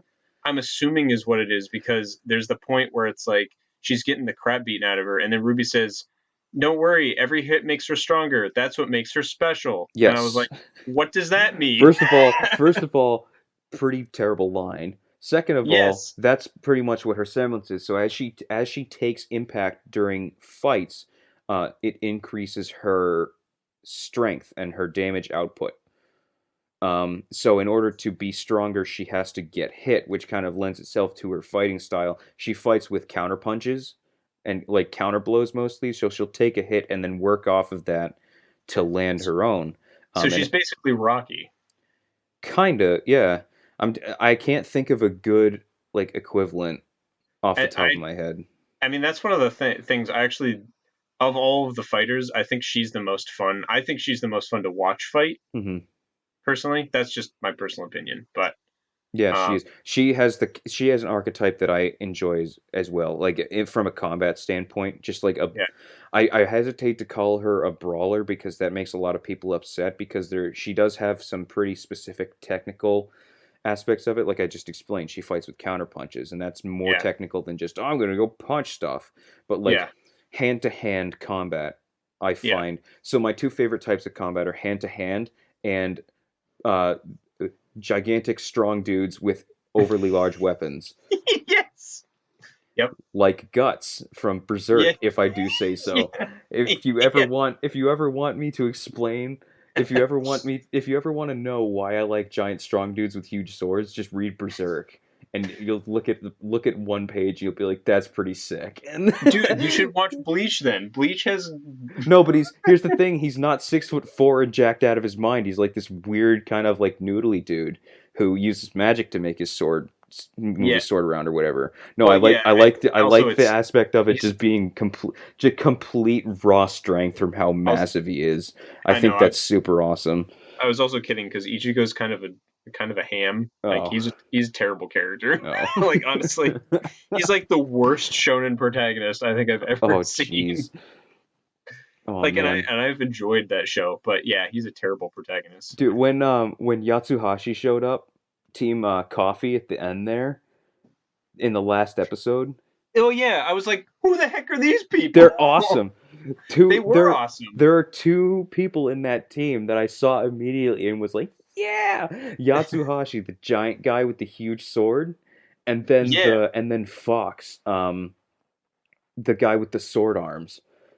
Those like Oh yeah. half of that team is like my favorite thing. Big huge dude with a sword, and then sword arms guy, and I was like, yeah. I Was Sword was Arms guy? Wait, wasn't there somebody that was like totally covered in blood? that It guy's looked like he was covered in blood, who's but his he just is red. He's like yeah, he's got dark skin and red hair and red yeah. clothes. His name's Fox. He's the sword arms guy. Okay, yeah, he was Sword Arms. That's what I thought. Yeah. Okay. You look at that guy. Yeah, Bane. Oh, Banesaw, dude. Baines. It was so cool. He's the campy villain, where he's Yeah, just there to be a bad guy, yeah, and pretty much. the door shuts and he's like, I finally get to kill a Schnee, and then he revs up his chainsaw, and I'm like, oh, it's so Dude. good. Yeah, that was And then he beats the crap out of Weiss. straight up cheese, and I loved it. Oh, Yeah, it was it was so great. good. And then semblances though, Blake's semblance is the like the shadow after Copy. effect Yeah, thing. yeah, And then she yeah. can change it up with the dust cartridges in her pistol, Right. in her gamble shroud. Yeah, So, yeah. So hers like, I get it. It makes sense, right? mhm. But that's the thing is that there's a lot of the show. I don't know if this is a gripe or it's just like, okay, I mean, that's an interesting way. Didn't ever predict the story going this way. So I guess I wouldn't say it's a gripe because I actually kind of like it. But a lot of the story is devoted to her. Blake. Yeah. Um, yeah, there's In the sense that like a lot of the catalysts for things have to do with her. yeah, because currently the White Fang is very active, and she was an ex-member of the White Fang. Yeah. So like a So lot of the catalysts for. there's a lot going on with her at the moment. You're actually the Yeah. first person to say that there's too much of the story being spent on one of the members of Team RWBY. Um, Really? Everybody that I know that watches the show Says there's too much on the other says characters. there's too much John.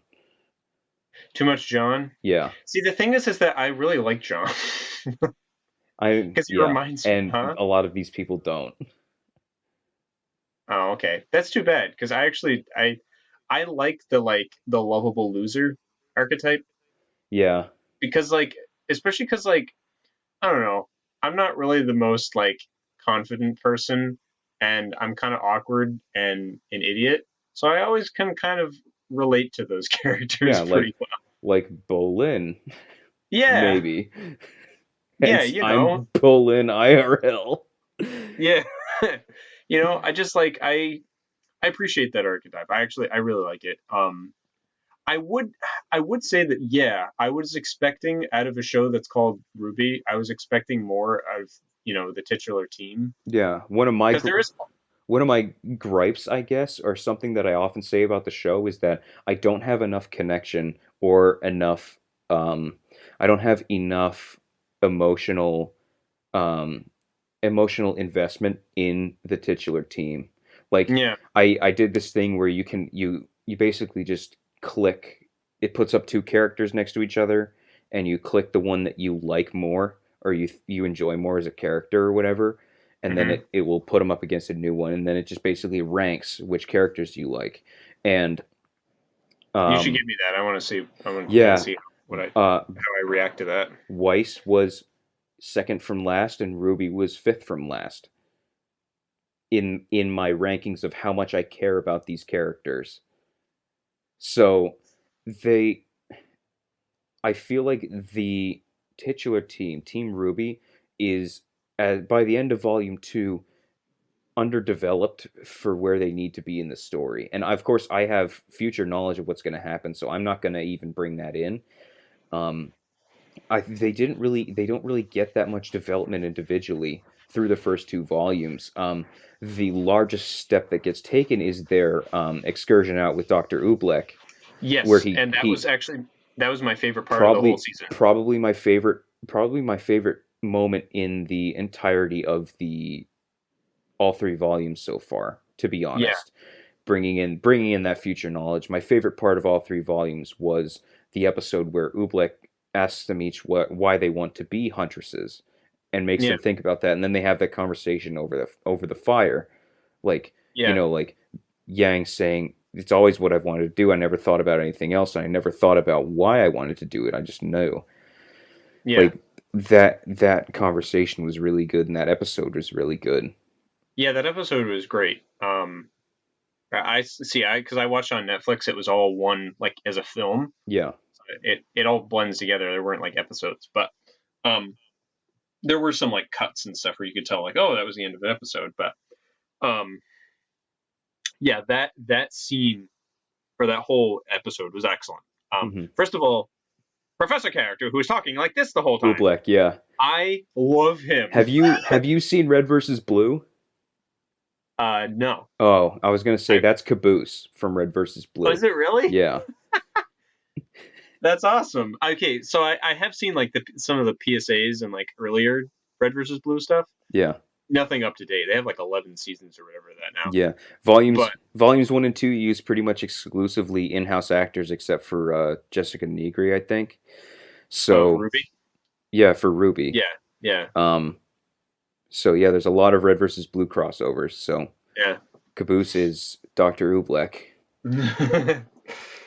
That's awesome. He's a great character. I actually really like Mr. Mustache there too. He Port, just he just makes me laugh. Professor Port. He's He's just pretty like cool too. he's like every class is just like him recounting a tale of when Yeah, he was hunting. his lectures are him talking about his hunting experience, and then the bell rings, and he's like, "Ah, crap, another one wasted." Yes. It's just that's great. Um, just for like little side character stuff, but yeah, I like the little relationship between is it Neptune and Son. Sun. Just so great. Like they're just like two total bros, Yeah, and like they're they're buddy pals that hang yeah, out together all the time. I just loved it. Like they like razzed each other a little bit, and then like near the like at the end when they're like they took on the detective mission, Yeah, and they'd like come in there like detectives on the scene. I was and like, yeah. they have their little badges, and you're like, "Oh, you dweebs, look at you." I know. I was almost like I kind of want to see like a spin-off series of those two. I think it'd be Watch funny. Ruby Chibi when you're done with Volume 3. Does it have them in it? Yeah, they have detective skits. It's hilarious. Oh, excellent. Um, what was I gonna say though? And Neptune. Oh, I was gonna talk about the interactions between Neptune as a character and Neptune, Weiss, and John, because Yeah. bringing Neptune in created a love triangle, and Oh my it showed it gosh. helped it helped it helped develop two characters, one of whom wasn't really involved in that particular little triangle, Yeah. but was attached to it. And that, like, I'm glad Neptune was in the show. A lot of people don't like him just for what because he hit on Weiss or something, and like people are crazy. And I mean, so for me, it's interesting you said because Weiss is like your second least favorite. She's like one of my favorite characters so because here, I'm a big you know Tsundere what we got person. on this So tangent from? We were talking about the character development of Team Ruby, and yeah, I was saying something about how they were ranked. Um, and I was saying that as of the end of Volume 2, they didn't have that much development aside from that one scene yeah, in the when they were out with Professor Oobleck. But they're in terms of bits and pieces and in development, Weiss actually has more development then you'd think because of her, just because of the way that she had to deal with learning Blake was a faunus, and Yeah, then reconciling that with herself and being able to still remain friends with Blake, even though like the White Fang, a bunch of faunus have been causing her trouble for her whole life and made her home life difficult and all yeah, that stuff. Yang and Blake together have had some development in regards to um, Blake overexerting herself trying to follow leads of the White Fang. And they have that moment in Professor Port's classroom where I that scene is another high point yeah, for it's me too. another really good scene there. So those are three of the four members of Team RWBY who had some sort of development in the first two seasons, and who is now left? Your lead character. Your lead character, your arguably titular character, considering Yeah, Ruby is the most undeveloped character in the show yeah, by far, and which that's is like depressing. yes. That It's sad. stands, It is. and bringing in my future knowledge, that stands through the end of volume 3 with no with absolutely no concern for picking up. Like you watch through volume 3 and at no point do you ever think that she will be developed in any way. That's too bad. It's really really too bad. And I'm and the only reason she ranks above Weiss in terms of how much do I like them as characters is because I find that her personality is more agreeable with me than Weiss's is kind of what it comes down to. Mm. I don't enjoy Weiss as a character. I don't enjoy um her archetypes and her tropes as much as I do Ruby's. So that's the only difference between the two for me. If Ruby and Weiss were the same attitude, then Ruby would probably be down, and the Ruby and Weiss would be the bottom two. Yeah, Just I mean, I have no strong emotions for them aside from Ruby doesn't chafe me as much as Wife does. Wife. wife, wife. She's some people's wife. Gee, yeah, probably Waifu. I mean, like, she's probably my favorite of the three girls. I mean, even four. though in terms of body types, I would definitely go for Yang. but um, but yeah. I am like way on the Pyrrha ship. So Oh yeah, she's great too. So hello again. hello again. It's so adorable. It's I know it's in so the funny. library when they're playing the game and like Yeah, she's and just then in she the says back to reading. She takes John's comic book away and then like they're just talking about whatever and then her name comes up and she just like looks up. It's like hello again hello and then again. goes back to reading. It's like, Yeah. "Oh, you're too great." Or or what's her name there? Who's the other character on that Nora. team? The other girl. Nora She's Valkyrie. who's She's she's asleep and she she's sits up and says pancakes. yeah. Nora's awesome too. Yeah, no, yeah, because yeah, at the end of that scene, then she's like, I think she's like women or something like that. Yeah. Yeah, Yeah. Women. women. I was like, she's hilarious, Nora's so hilarious, funny. hysterical. Nora's Anyway, hilarious. she's great. Um, yeah, I mean, it's kind of too bad for me. Like, I'm a big tsundere person, obviously, Hmm. so. You I mean, love like your Asuka. I don't know. I go back and forth. It's funny because I actually go back and forth between my favorite archetypes being a tsundere and also the like really cutesy like Ruby or Dare kind of Ten characters. Muscato. Yeah. You know, like the super cute, like Yeah. optimistic, Yeah. happy-go-lucky ones, or um, It's not like I did it because I like you or anything, but Babaka. Those kind of yeah, ones.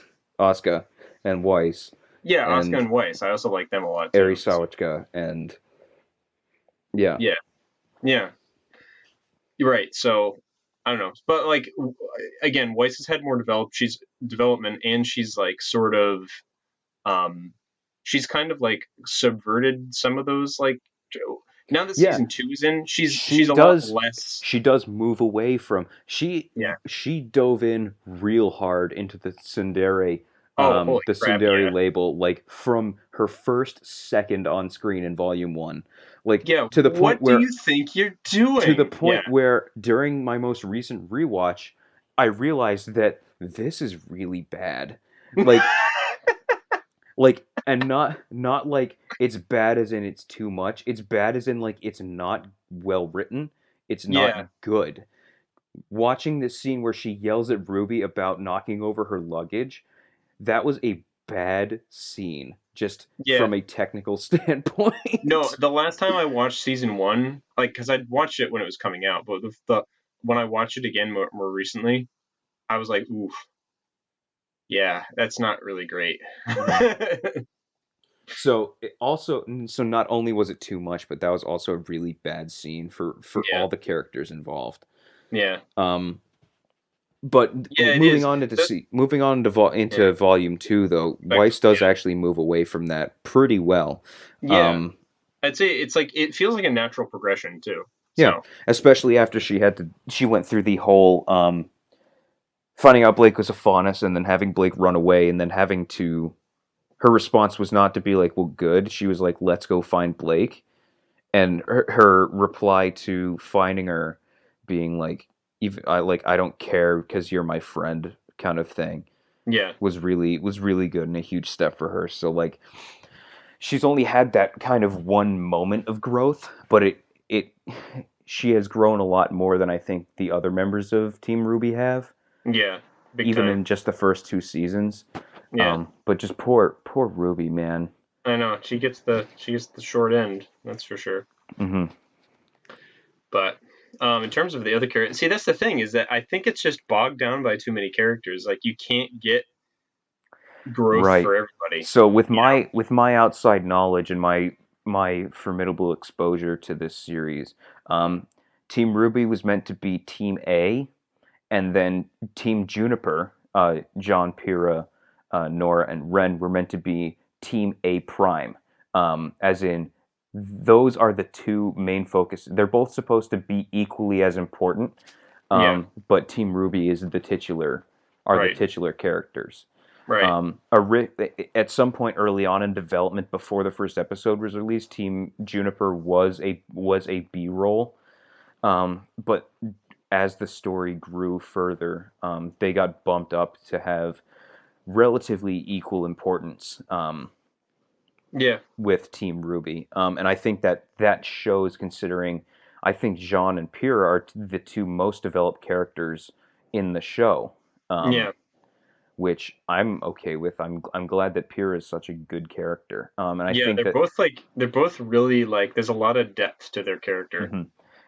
So um, which is interesting. Again, there's not a whole lot of time spent on every character, but there's those two have a lot of depth. yeah, especially like by the time it gets to the dance scene, the dance portion of the episode, which Yeah. by the way, that also has one of my favorite moments in the show because of how stupid it is in it, which I will talk about in a second. Oh, But I bet I think I know exactly no, what it is. 'Cause it's not John in a dress. I promise you that. no, I think I know what it. No, I think I know what it is. Okay, we'll talk The about it other in a one, John. second. No, John Address was Was awesome. funny, That and was great. the dance was pretty great too.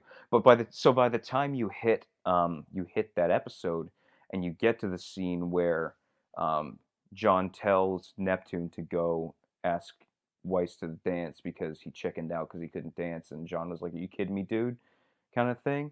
Yeah, She wanted to go with you, and then you chickened out because you just wanted to look cool, and you would rather look cool than like try and do something nice for someone else. And Neptune's like, holy crap, dude, like that was some great advice. And then John gives that advice, and then thinks about it for half a second, and then he goes over to talk to Pyrrha yeah, and realizes like, oh, yeah. Like yeah, like that's like I should have done that with Pyrrha a while ago. Like that moment is where I was just like, okay, yep, those two are probably my favorite characters in the show, and they need to get together right now. yeah. I know, right? they, Yeah, they need to start going out. It needs to be like this is gonna be great. Like yeah, um that all of their scenes together and all their scenes in general, they're just like they seem very well thought out, and they seem very intentional, and that's something that I like about season 2 a lot, Yeah. is that after the first season where they kind of do like they train on the roof and whatever, and Mm. she helps John deal with Carden and stand up for himself, and then season 2 when he keeps going after Weiss, and Pierre's like, oh, I don't like that, and then it leads up to them dancing together, and John holding up to his word and going to the dance in a dress because Pierre didn't get a date, and Yeah. so I thought that was just all that's all really well done. Yeah, I agree. Future knowledge, it stays good, so Oh, yay. I'm yeah, glad. it stays pretty good. I like both of those characters a lot. So, Um, yeah, do you have anything else to say? Ren and Nora together, I think, form a nice kind of like like a nice little simmer pair of yeah, characters. Like, obviously, they get along well together. I don't want to call them comic relief because they're more valuable than just comic relief, but Nora's a huge goober, and Ren's kind of like stoicism the plays off straight. Yeah, he's like, his straight facedness. yeah, the ultimate Those, straight man. yeah, those two go really well together. Yeah. But what do you think of Team Juniper, especially like in light of everything I just said? Because I talked for a little while. What do Yeah. you think of No, like Team Juniper?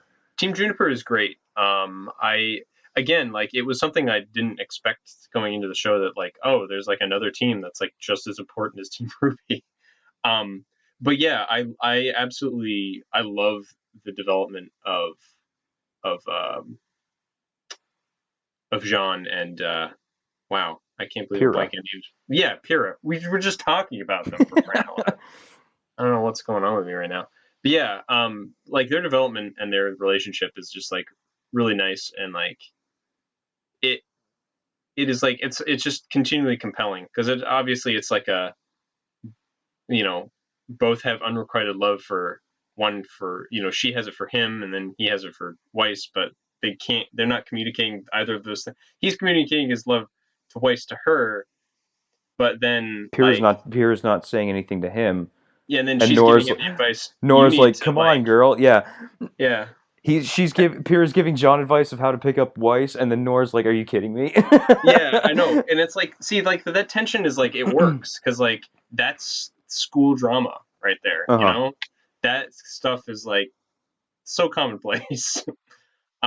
Like that, and that just like, it feels really good, and especially cuz like she's just such an interesting character, cuz like she you would think like a character like her might have the Weiss archetype, but she's Who? like the sweetest character in the whole show. Pyrrha? Yeah. Oh yeah, she's And like far and beyond the most adorable sweetheart in the entire show. yeah, like Ruby is like the goofy sweetheart, Yeah, but like Pyrrha is like the genuinely earnest, like earnest. earnest. Yeah, and she's just super sweet and nice, and Hmm. like that's like, you know, and she is like super famous. She was on that cereal box, right? Yeah, oh, what are they called? There's some kind of like marshmallow something or other Yeah, flakes. I can't remember. And she's like, yeah, that's me, but unfortunately the cereal isn't very good for you. Yeah, it makes me laugh so hard.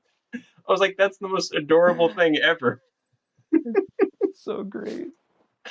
Unfortunately, it's not very good for you. And Unfortunately, it's the like, cereal's not aw. very good for you. Yeah, exactly. I was like, oh, it's so cute. It's funny. Yeah. Oh, I Um. think the fact that she's super famous, like I like the way that that fits into who she is as a person, and Yeah, because especially it's her relationship with Jean as well, because they're friends because he's the only person that didn't know she was super famous, and he yeah. treated her like another person the entire time, and that's all she's ever wanted is everybody around her, because she's like, so she's a good fighter, she's a naturally talented fighter, naturally good at what she does, Hmm. and because of that she's been put on this pedestal by everyone around her, and she's become unapproachable, and this is what they talk about during the scene at the dance. Yeah. And then Jean is the only person who didn't know who she was, until Weiss said something about the cereal box, and Yeah. then so that immediately made her be like, like I want to spend time with this person and figure out what it's like to have a human relationship Yeah. rather than so that I think is a really compelling that's a really compelling thing to have in a character. Yeah. Somebody like everybody Pyrrha is Pyrrha ranks very highly in terms of favorite character polls, but there's a very outspoken minority of people who dislike her because she's quote unquote too perfect, and Mm. that really frustrates me because all they do is they watch her fight, and because she's supposed to be a good fighter and she wins most of the time, they're like, oh well, that's no fun or whatever. Yeah. But this is the same. This is entering into the same conversation I have about Superman with a lot of people, and it gets me really frustrated. Is that everybody takes Pyrrha at like people who say that are taking her at face value, and they're seeing her win fights, and everybody's nice to her, and but they don't pay attention to like what she's saying or how she feels about that, which gets brought up multiple times. Yeah, Um, there's definitely like I think there's a sense of a sort of a deep-seated loneliness in the character that you mhm. can actually like get from just the way she says things and like yeah, it's that's what I mean. Like I think she's just a very well-developed character and I really like the relationship that's she's building with Jean and it's like it's really nice, you know. So, Mhm. very good. Very good stuff. Super nice. Super Um, nice. we put a topic on the shelf for a minute here. Um, back when we were talking about the dance scene, that episode has probably my favorite. Look at that bogusness moment. Oh, geez, I clipped out my mic. Why is my volume so high? Sorry about that. Um, Yeah, I've been doing that too randomly, it seems look, like. it, So, it just like shifts up for no reason. Anyway, my favorite the moment of look at how bogus that is in the entire show. What do you think I am talking about?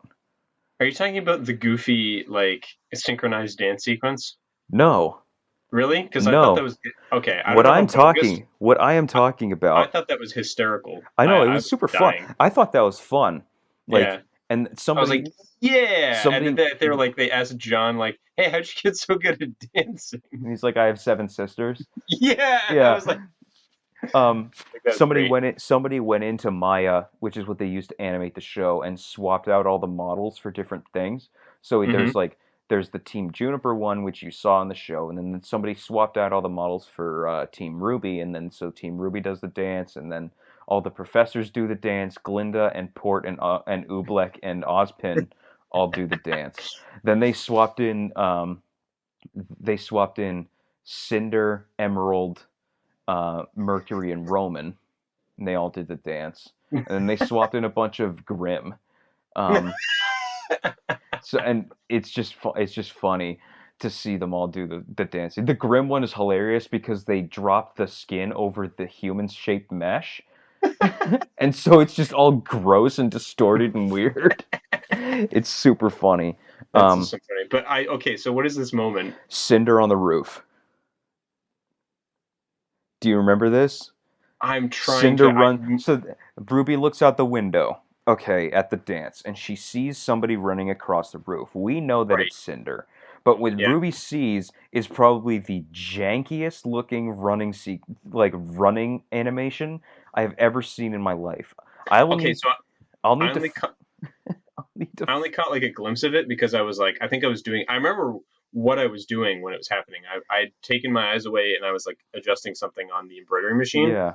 So I wasn't looking at it at that point, but I was like, oh, she's seeing Cinder running on the rooftop. Okay. It is It. hysterical. I Oh, I need have to see it then. you need to look it up when we're done recording. Yeah. Okay? You need to. Absolutely. It is by far like this is the stuff that I enjoy because this production is like so it's so like homegrown, I guess. Like Hmm. there's the jank is like jank is what makes it for me. So Cinder on the roof, and also that when Ruby's gonna fall when they're out with Professor Oobleck and Ruby's about to fall into that hole, Oh yeah, I did see that. That was janky. And she throws the dog back up out of the hole, and it literally just bounces around on the environment like a tube, like it's like it was they just like wrapped a collision tube, like a cylinder around the dog model, and then just were like, yeah, I guess if it hits the ground here it can just physics like a tube. And so it's just like this dog in basically T-pose just like bouncing around on the ground. Dude, the dog. No, the jankiest animation of the whole thing was anything to do with that dog. Oh, it was so funny. Yeah, That's the dog why was pretty the janky. when he pops out of the Pringles can, and Weiss is like, "You're telling me this stinky, disgusting, cute, adorable little dog Yeah, yeah, did that was awesome. We're gonna completely take care of this 180s." Meiji. Just, ooh, sweet little Yeah, doggy. and Blake just hides on the loft bed because she's a cat. uh, So there's another new character. I don't think you'll have a problem keeping track of him though. the dog. The dog, because he's Oh the yeah, only the dog in the show. dog's freaking adorable. I love him, even though he's like jankily animated. I love that dog. Dude, Cinder on the Roof, man. When you get Yeah, there, I you'll need I you'll need to see that. you'll Yeah, know the I was meaning of jank. I was gonna say overall though, I was actually kind of impressed. Most of the animation is actually much improved over the first The season. fight, yeah, season by season, the animations get better, especially with Monty's choreography. In Yeah. addition to the improvement in animations, makes the season two fight scenes, in my opinion, a lot better than the volume one ones. Oh yeah, the fight choreography and the just the way everything is animated is awesome. Just Hmm. totally awesome. Yeah, it's great. So yeah, I loved the fight scenes in season two. I thought they were great. So Um, um so we've talked about the main characters and some side characters. I want to ask, and we talked about Roman a little bit at the beginning and Emerald, but what do you mhm. think about Cinder as a villain so far? um Because what we've seen her do as of Volume 2 is we now know that she is kind of in charge of Roman as well yeah, as in charge of Emerald and Mercury. And we've seen her, she has some sort of plan. We saw her infiltrate the communication tower right. And and like plant some steal kind some of virus or something, yeah, steal some right. information, plant some kind of virus. We saw her fight as well in that scene. Um, with the bow, which one there's a great little wallpaper screenshot you could have taken where she's like jumps up in the air and draws the bow and then just like pauses there for a second, slow motion. That was pretty cool. But Mm. here's another this that brings up another something. Oh, you haven't gotten to it yet. Never mind. Okay. Never mind. We can talk about it when you finish volume 3. All right. Um, yeah, but that scene brings up another gripe I have, which you'll Okay. you'll learn about later. Okay. Well, okay, so in terms of like how would I think of Cinder so far? First of all, great voice actress. Let's just be honest. A Hmm. lot of the voice acting in this is pretty spot on. A Hmm. lot better than season one's. Um, but she's very underdeveloped. Hmm. Like too underdeveloped. Like to the point of where I'm like, what is huh? Yeah, her character's basically just like I'm vaguely evil, and then Yeah, and and then the it's like camera what pans in on her face while she like squints menacingly, and then it cuts, and you're yeah. like, And oh. it's like, what am I supposed to get from that? Like, you're not showing me. See, the thing is, it's like she's reminding me of like the first two episodes of Zula in Avatar. Avatar: The Last Airbender, Yeah, I guess and that's that's fair. it for an Where she's entire just, volume. yeah, she's just like, I have a plan, and we're doing the plan. And then it cuts away. Yeah, and it's just like you gotta give me a little more than that, please. Yeah, like just a little more. Like at least Azula had like two. She had two primary motivations in that season. One was go after Zuko. The next was go after Aang. yeah, And like they all kinds of like different schemes in between there, which were all had setup and all had payoff. This seems like setup, setup, setup, setup, and there's like no payoff at all. yeah. So it's a little like yeah, I know I'm sure there'll be payoff eventually, but like it's not enough of like it's not giving me a little anything with it so far. So Mm-hmm. that's kind of like frustrating. Um, but yeah, so I'm hoping for a little something more next season. In Volume 3, yeah. So what kind of stuff would you say you'd like to see from Volume 3? I'm not going to say anything about what actually happens, obviously, but I just want to Yeah. hear your thoughts. As somebody who's now entering into uncharted territory, um, I want to know what your thoughts are as to what you hope happens. Yeah, I hope there is a little bit more develop of the villain characters. I feel like there's just not enough there. Um, I want some I want some payoffs as to like this scheming plans they were all doing this time around. I want some more interaction with Ironwood? James Ironwood. Yeah, I like him as a character. I think he's really interesting. I think that like because he seems to be doing like going totally against what Ozpin wants, but like you can kind of understand why he's doing what he's doing. Mm-hmm. So like I kind of want to see more faculty interaction because I really liked what little there was in the season. I kind of want to see a little more of that. Um, Kind of delving into their past a little bit more. Like, why does Ozpin know what he knows? And like, he apparently has experience that we talk about, but we don't really know a whole lot of anything. But he's just this general wise character, and it's just like I want a little more with him because I like him a lot, but I want to know what the drive is and like everything. Um, so I kind of want a little more of that, and um, I mean, I would like more, like just more, a little more of everything with the characters. I guess just a little more characterization, a little more payoff Mm-hmm. in some of the things that have been set up. So, um, and I'm sure some of that I'll get. I'm sure some of that I won't get, but that's just kind of generally what I'm hoping for. Mm-hmm. Um, some final thoughts on Volume Two. Overall, I actually really liked the story structure of like how it all flowed. I liked the investigate like the bad guys. Like I liked like detective work with Team RWBY. I thought it was a good setup, good like driving motivation for Yeah. the beginning of the plot. I Did liked you like that. their costumes in that episode? Yeah, I really liked the change of costumes Get a lot. ready That to was great. never see them again. Oh really? Yeah. Okay. I mean that's fine. Like honestly, that makes the world feel more like genuine. Yeah, the fact that they have more clothes than what they're just wearing. Yeah, I like that, and I like the dresses and stuff people were wearing and the suits and stuff Yeah. they wore at the Prepare for them dance. to I just like that too. prepare for them to go back on model for the rest of the show. It's really disappointing. Wait, do they? Yeah, they go back to the default models for the rest of the In, show. in just all of book three? Oh, that's too bad. Oh, Yes. book three, chapter three, volume three, whatever you Volume want to 3. call it. No, that's sad. Oh Yes. well. I really like that though. Oh, I thought that was a, oh. Before I'm sorry to interrupt your final thoughts. Um, but I need to ask you about a character that is a hot topic between me and other people who watch the show, and I want now to bring it up with you. Is it all right if we do that? yeah, sure. Okay. Neo, the Neapolitan hair girl with the parasol. Oh yeah, you mean the one that like didn't talk at all? Yes. What do you think about her? I want to know more. Okay. Like, who are you? What are you doing? Uh huh. That's a cool power, I guess.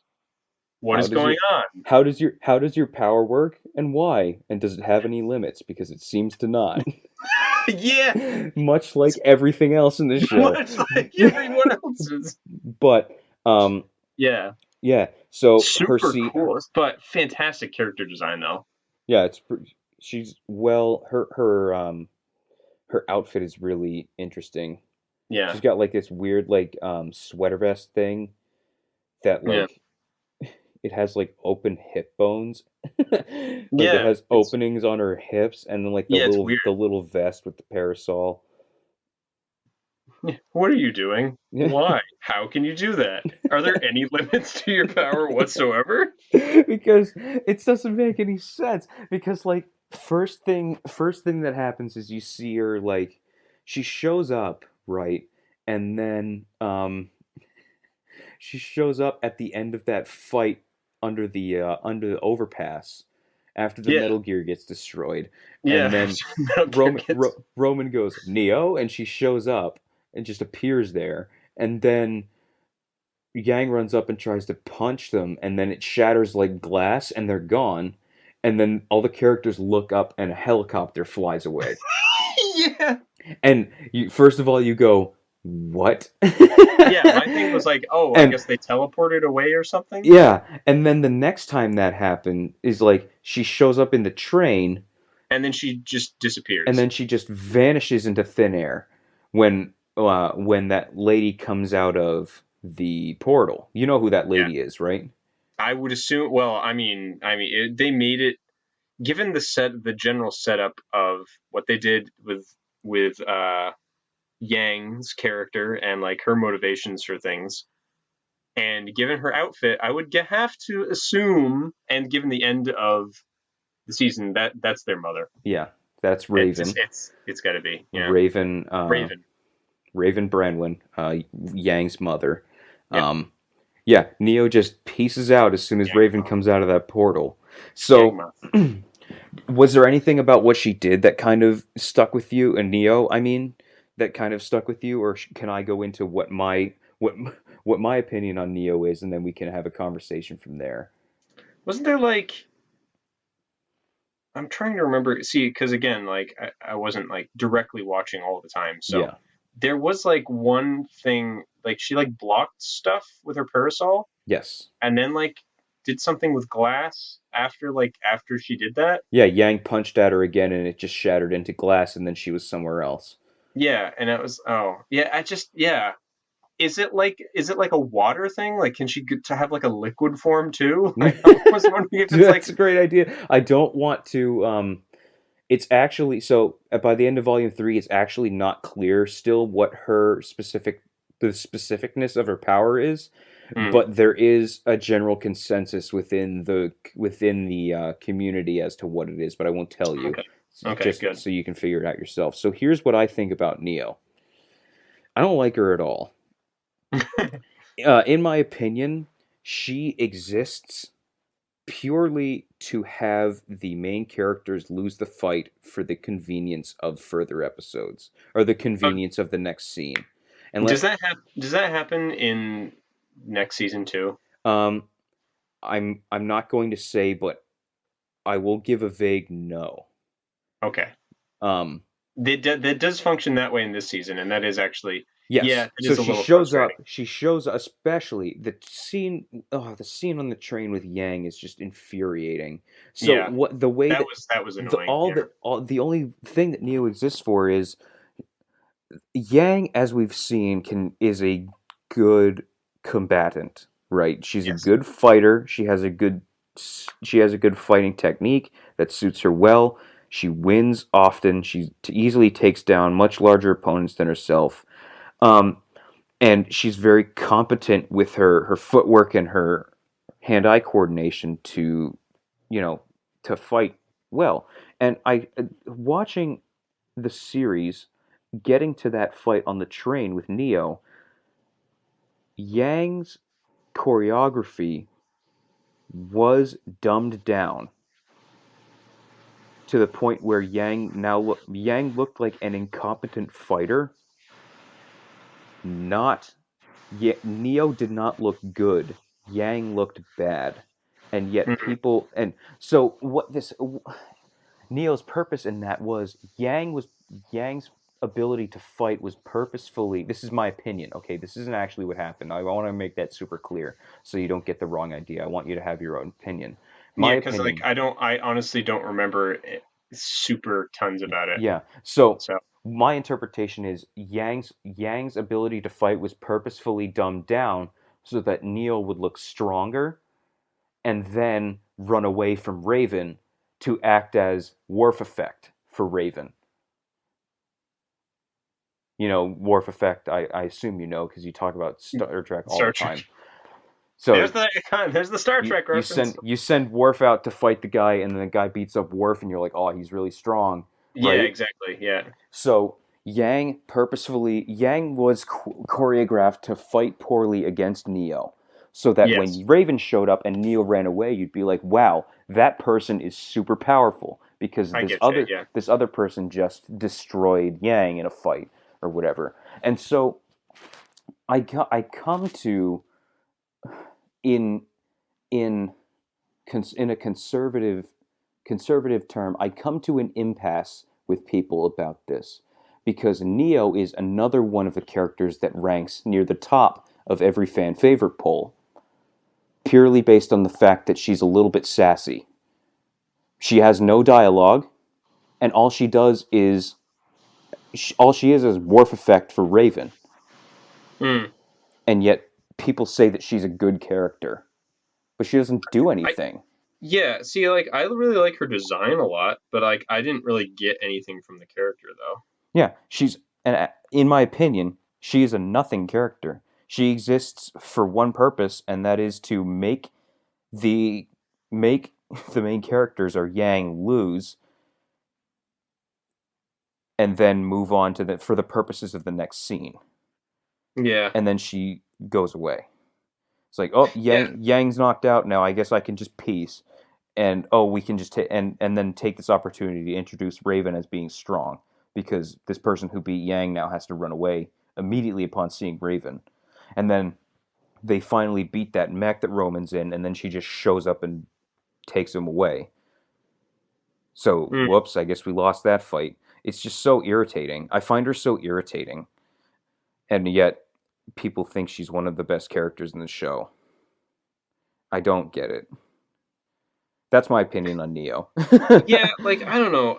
I really like her design a lot. That's basically all I can say about her is that her design was really cool and like her power was baffling to me. That's the Yeah. extent. I feel like when I rewatch it and I'm more purposeful with my watching, I'll probably be able to give you more of an opinion on that one way or the Okay. other. But Yeah, fair it is enough. an interesting perspective though. So Fair enough. I didn't get that just from the snippets that I was watching and the general narrative arc, but when you phrase it in the sense that like she always kind of came in at the end and then did something to stop the good guys. Yeah, I think Yeah, watching her fight Yang is going to be what helps you form your opinion because yeah, that's her only extended scene. Is about 2 minutes or less of a choreographed fight yeah, with Yang. Um, yeah. and from that is basically what everybody is drawing their opinion of the character on because that's all Right. she does. Yeah, Um, yeah. I don't know. Cool design, but other than that, yeah, I don't know. So okay, thank you for entertaining my tangent. So yeah. Oh, well, I mean, you were giving your final thoughts yeah. on I, volume I think two. I was gonna just talk about the general. Yeah, I was talking kind of the general structure of the plot that I really liked it a lot. So Yes. like detective work at the beginning, kind of like a mid dance thing, and then like let's go off with professionals Yeah. and do our thing and like really cool action scenes and it's all building up to this final confrontation that we know about in the place that they've talked about and it builds up to this confrontation and it's the underground train and for I don't think I've really ever talked about this but I think this sold it for me that one of my favorite gimmicks for an action sequence is a train. Hmm. I love train sequences. I thought back to the original trailers for RWBY and how Blake's was my favorite because again it's a It's on a train train. sequence. Yep. Um, it's some of my favorite Mega Man levels, train levels. Um, one of so a lot of my like James Bond action sequences. I love the train segments. Hmm. Sonic 06. Um, There's that one level where you have to blow up the thing before the train gets to it. Is that your favorite?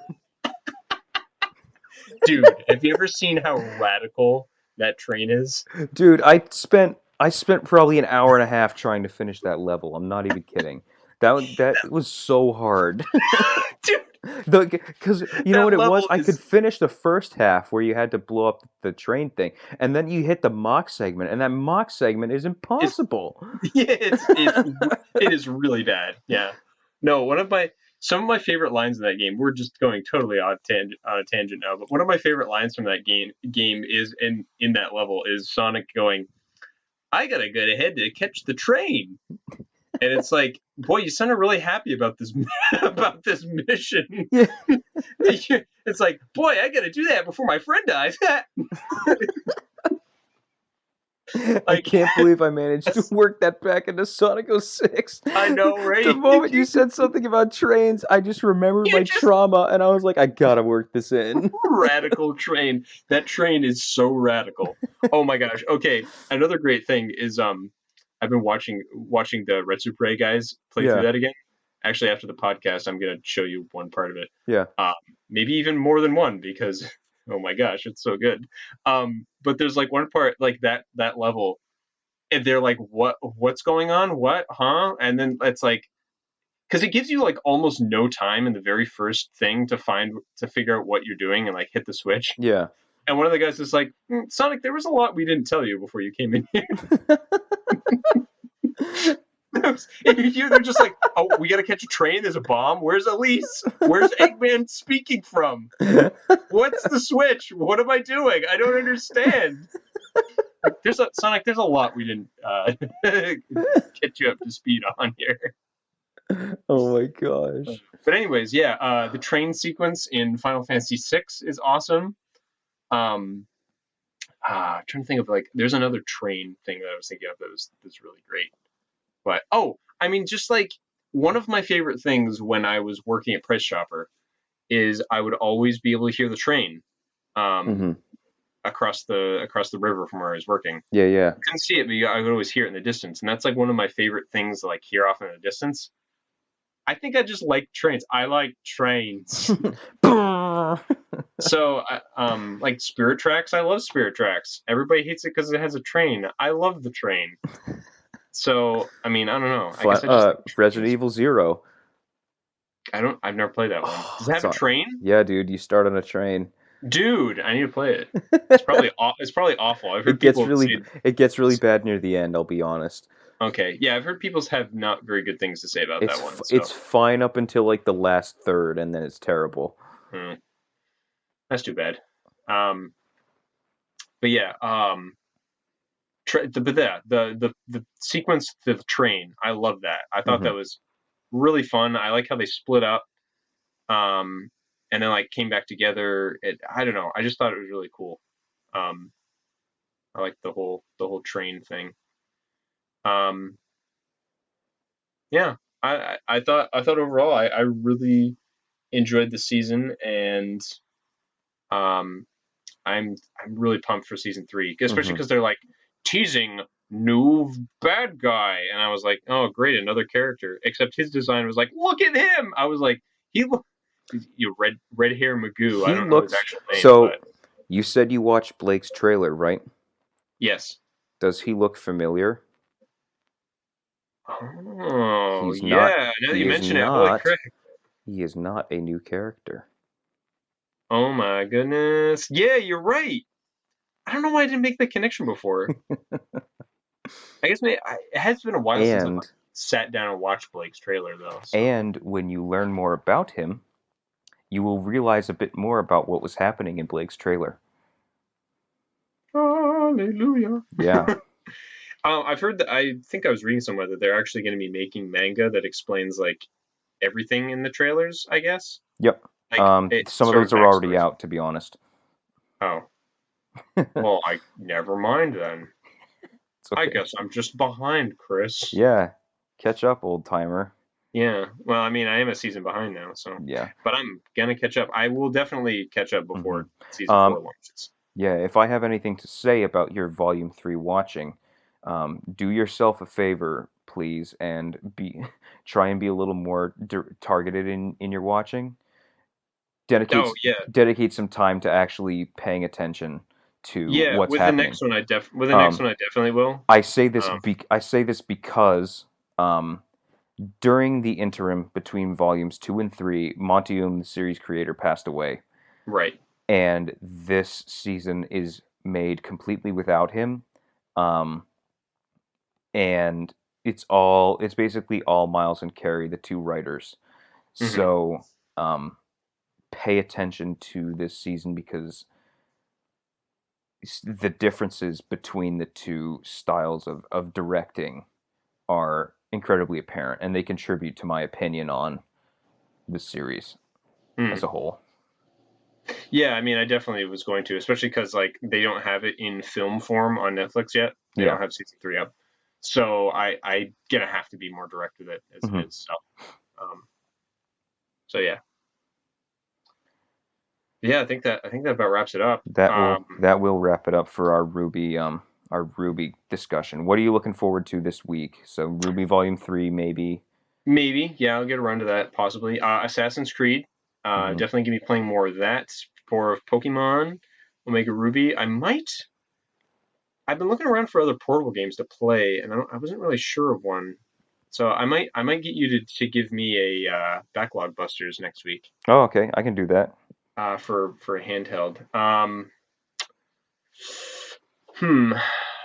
Oh, well, me and my dad are going to a Sox game on Friday, Oh, nice. so that's going to be during not only the Red Sox last homestand of the season, but also Big Poppy's last home series, the first game of his last series at Fenway Park Yeah, during the regular season. yeah.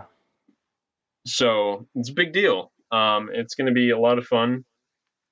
Obviously, I love the Red Sox. Love going and seeing games with Dad. So, really looking forward to that. Hmm. Definitely. Um, Kind of bummed that I'm not hitting up homecoming this year, but I don't really know anyone there that's going to school. I Well, like I know people that are going to be there, but obviously yeah. you're going to be there. But yeah, um, especially since like Dad has to come back for doing SAT stuff. He's like moderates or whatever Yeah, yeah. proctors. He Proctor. proctors SATs, and you actually get paid some pretty decent money for doing that. Yes, I've Like I've done that before, so yeah, you do get and paid pretty decently. and so he does that to earn a little extra cash. So figures it's worth it. So it's like you get paid like I don't remember what it is, but he's like for 5 hours of work, you getting paid that much money is pretty good. Yeah, so seriously. um so yeah, so he has to come back. That's gonna be rough for him though. So he has to get up at like 6 or something to get to over there by where he has to go. Well, maybe not 6 exactly, but he has to get up early.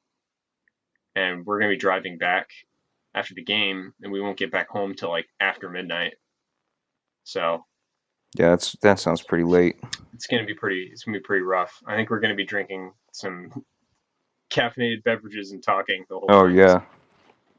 But yeah, definitely looking forward to that. I need to get my phone repaired. Okay, here's the thing. I guess I didn't really talk about this on the podcast. I somehow broke my screen phone, and you might remember this, maybe vaguely, me talking about this back in April when I first got this thing. I dropped this. I before I got a case for it, I dropped the phone and broke the screen Oh jeez. because I was an idiot. So I got it replaced like within days of that happening. That was the weekend I went and saw the Grumps live. And on my way back up, I visited Hadley, and there was a mall near her that yeah, there was a mall near her. I think that was this weekend. That was that weekend. Maybe it wasn't. It was around that time. Whatever. Anyways, there's a mall near here that had uh like screen repair stuff. So I went there and got the phone repaired, and there's no sweat. Um, I have a case now, and nothing had been going wrong with it, but like all of a sudden, a couple Sundays ago, I pulled the phone out of my pocket and there was a crack in it, and I had literally no idea where No. it came Oh, that's so disappointing. from. Yeah, I don't remember hitting it. I don't remember like anything. I have no clue where it came from. So it's just been getting bigger over time. I accidentally dropped it again today, and it was like one of those cracks that there's like a small one, and then there's one that goes like all the way across the screen. Now, like the small one, like sort of fragmented and interconnected with the other one now.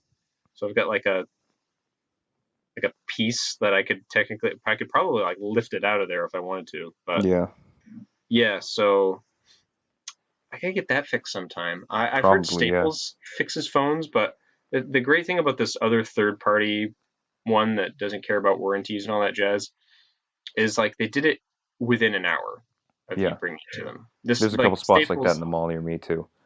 yeah, like the Staples, like I don't know what they're gonna do. You know, it'd be like, oh well, yeah, we'll take it for you and we'll be done with it maybe in a couple days, and it's like, thanks, you know, like I don't, I need to, so I need to look into that, like how quickly Staples can do that. So um, either that or I'm just gonna have to try to wait it out to the next time I head down to where she is because see the thing is like she's struck up a relationship with these people because she said to use it too, and she's gotten to know some of the people that work there. So not gonna lie, I kind of want to get a deal from them because like they give her free stuff. Oh, So jeez. like Yeah. I kind of want a little bit of a break because I don't. The last time I did it, it was like $50. So yeah, at least I remember it being somewhere along that price Hmm. range. So, so That's yeah, not too bad a price. no, it's not. Um, for a LCD screen for a it's a touch screen with a digitizer. Hmm. So that's all things considered, it's not so bad. But yeah, I think that's pretty much it. I might honestly pop in some of these Sonic games for a bit and play them. I just can't believe I'd never really played Sonic Hero. I'm the most curious about Sonic Heroes, honestly. Like I've heard people say that one's they're just like that one's not so good. But I'm just like, well, why? I Like think I played that once, but I don't remember anything about it. I remember the song. Sonic Yeah. Heroes, Sonic Sonic Heroes. Yeah, I Heroes. know. I Yeah, remember the song, but that's about it. So yeah. I'd be in if you do pop it in, I'd be interested to hear about it, see if it'll jog my memories. Yeah, I don't know. I might do that. I need to play the other adventure games too, especially Adventure Two with the interrupting dialogue. Like something weird's up with the sound in that game where they like the dialogue runs over each other. That's so kind of like our podcast. Yeah, except it's just like except not like forming a conversation where it's like I need to get those chaos hours. Hey Sonic, like Oh, that sounds or janky. like I love it. I'll get you Eggman. I'll fight you Sonic. And it's like whoa, like overload or either that or I guess maybe you could argue that it plays out like Gilmore Girls. Have you ever? I've never actually watched an My episode of. sister is currently like 80% of the way through Gilmore Girls. I, have you ever heard the dialogue in that show? No. It is the most. I've never seen an episode, but there was a time I was over at someone's house and their mom was watching it downstairs while she was working out, like really loudly. Yeah. So I heard the dialogue. I thought somebody had hit double speed on something they were listening to. Wow. Turns out that's the way that they talk. Wow. And I was like, what? I was like, you can't even process it. Oh, geez. It's like that's how quick the dialogue goes, and I'm like, that's stupid. Why would anybody watch that? It's like nobody talks like that. Maybe she was watching it double speed. No, she wasn't. It's amazing. Like That's pretty. I even looked it up on the Wikipedia. It was like because the script lengths are so long for the show, and like they cram it all in, 40 minutes or whatever. Jeez. And I'm All right. just like, Well, I'll have to ask my sister about that, I suppose. Oh, yeah, like how quickly they like the dialogue goes back and forth. It's like I was like, people literally couldn't talk like this. yeah. So yeah. Anyway, what are you looking forward to this week? Prestiging in Overwatch, Yay! playing Majora's Mask, Yay! finishing my bedroom and my living room, and dude, I don't know. I might I might reread Berserk, to be honest. Well, I mean, go for it, man. I, I really like Berserk. And I know you there's it's do. going on hiatus again, and the new game looks so good. Oh, Berserk Muso. Yeah, it looks so good, dude. I So want good, that to come dude. out. It Feels will. feels good, man. Feels good, man. Did you hear? Wait, speaking of which, did you hear Pepe was like labeled um like a a mark of hate Yeah, speech yeah, because like, and I hadn't known this. I'd always just seen him as like the feels bad man or the feels good man. yeah.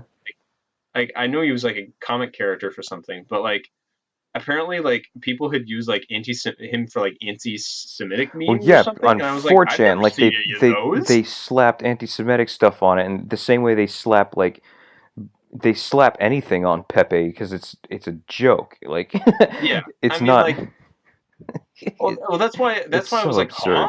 Yeah, it's so I was like, absurd. I hadn't seen any of that on Pepe. I Yeah. was like, it's just Pepe the Frog. Like, No, what? you. It's because you haven't seen any of the rare Pepes like I have. Apparently, You're obviously not dank enough. apparently, my memes aren't dank enough. That's for sure. Oh, speaking of dank memes, though, here's what I'll do this week. I'm gonna con- Harambe? no, I'm gonna continue watching my streamers. Duh, I paid for. I Oh paid. yeah, I should probably do that with the one I paid for, but Did you see that clip I sent? I haven't yet.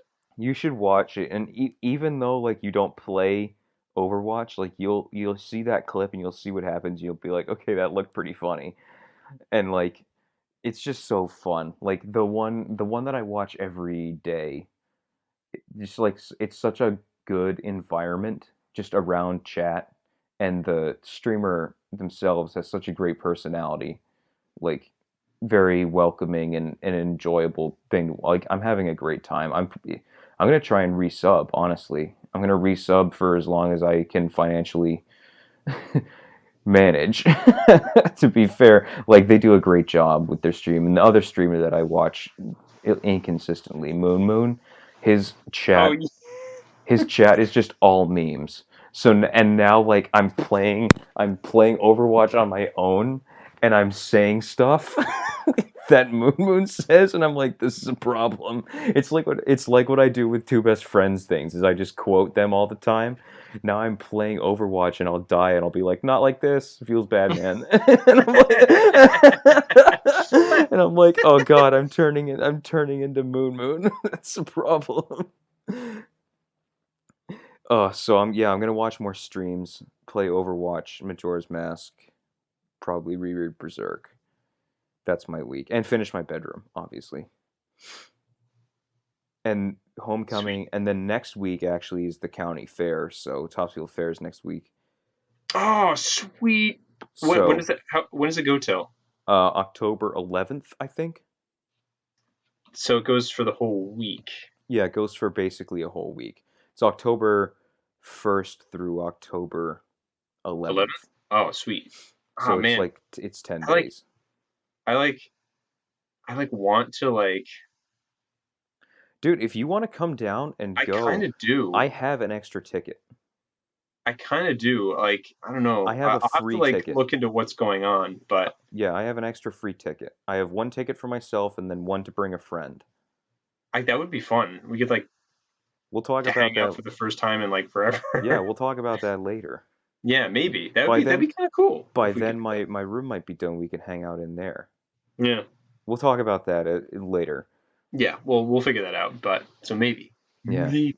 But other than that, I don't have anything else going on, so Yeah, I'm me about either. done.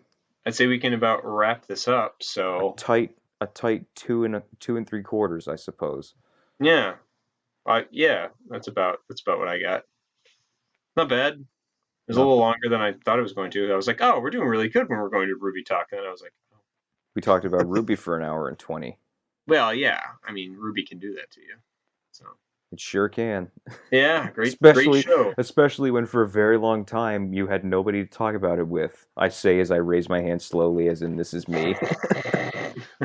For a very long time, I was just watching this on my own, being like, ah, I I know really. it was too bad because like I remember getting hyped for it when the very first trailer came out because I was like, Monty Hume's doing something else because I was You a big fan of his back you in got me excited for it. I saw that poster in your room, and I was like, "What the heck is this?" And you were like, "Oh, this thing looks like it'd be cool. You should check it out." And I watched the trailers, and I was in. do you know what's really interesting is I seem to do that with people. Like I got people into Bob's Burgers and I haven't watched all of Bob's Burgers. I'd seen like maybe like 3 or 4 episodes of it, and I was like, I recommended it to multiple people who are now like obsessed with it, and have That's like what seen the whole happens. thing. See, You have a thing you I did the same thing with Rick and Morty. I saw one episode of it, and I was like, this show is fantastic. People need to watch this show, and I haven't seen like any more of it. I'm done with Rick and Morty. That's what happens. See, you'll have something that you like, and you'll share it with people, and they'll be like, "This was cool," and they'll like it too. But then somebody will always surpass you. Yeah. How, Yep. no matter how many people you show it to, the more people you show it to, actually, the more likely it is that someone will surpass you in how much they know about it and how much they It's care very about true. it. Like, you'll share something with someone, and then they'll just take off way further than you ever expected them to, and you'll be like, "Oh, gee, oh crap!" Like, oh man, oh no, what did I do? Yeah. I created a monster. Pretty much, yeah. But on that note, the fact that Alec will always be surpassed, you can find us on the Facebook, and we're Shonen Grump. That's what we are. That's all. That's all, folks. On Facebook. What a way to end, huh? Alec will always be surpassed. Oh man. Yeah. I put my mic down because I was laughing. And then YouTube, and you can find me on Twitch. I streamed today for like 2.5 hours. I had one viewer, and it was awesome. We just chilled the whole time. Yeah, it's pretty rad. I still don't have a consistent schedule nailed down because I still don't have a job. But once I get a job, I'll be able to pick a good schedule to try and be on at certain times. I can only really stream PS4 games, so it will be probably Overwatch, or there's stuff coming out this fall that I want to get this holiday season that I want to get. So maybe streaming stuff like Horizon Zero Dawn or Persona 5. Once I have a schedule there, though, I'll keep you all updated if you want to watch. Yeah. And all right, awesome. That'll, Is that it? Or that'll do. No, were you going to say something else? No, I was laughing. I was laughing about how defeated you sounded when you were like, on that note. You're just resigning yourself. Okay, we can be done. I do have a huge Sonic collection behind me here, so I mean, I might as well just accept it at this point. You know, like, for real, like. Oh my gosh. I think we need to end it now before this because I'm pressing stop in 3 seconds. Goodbye, everybody. Bye, everyone.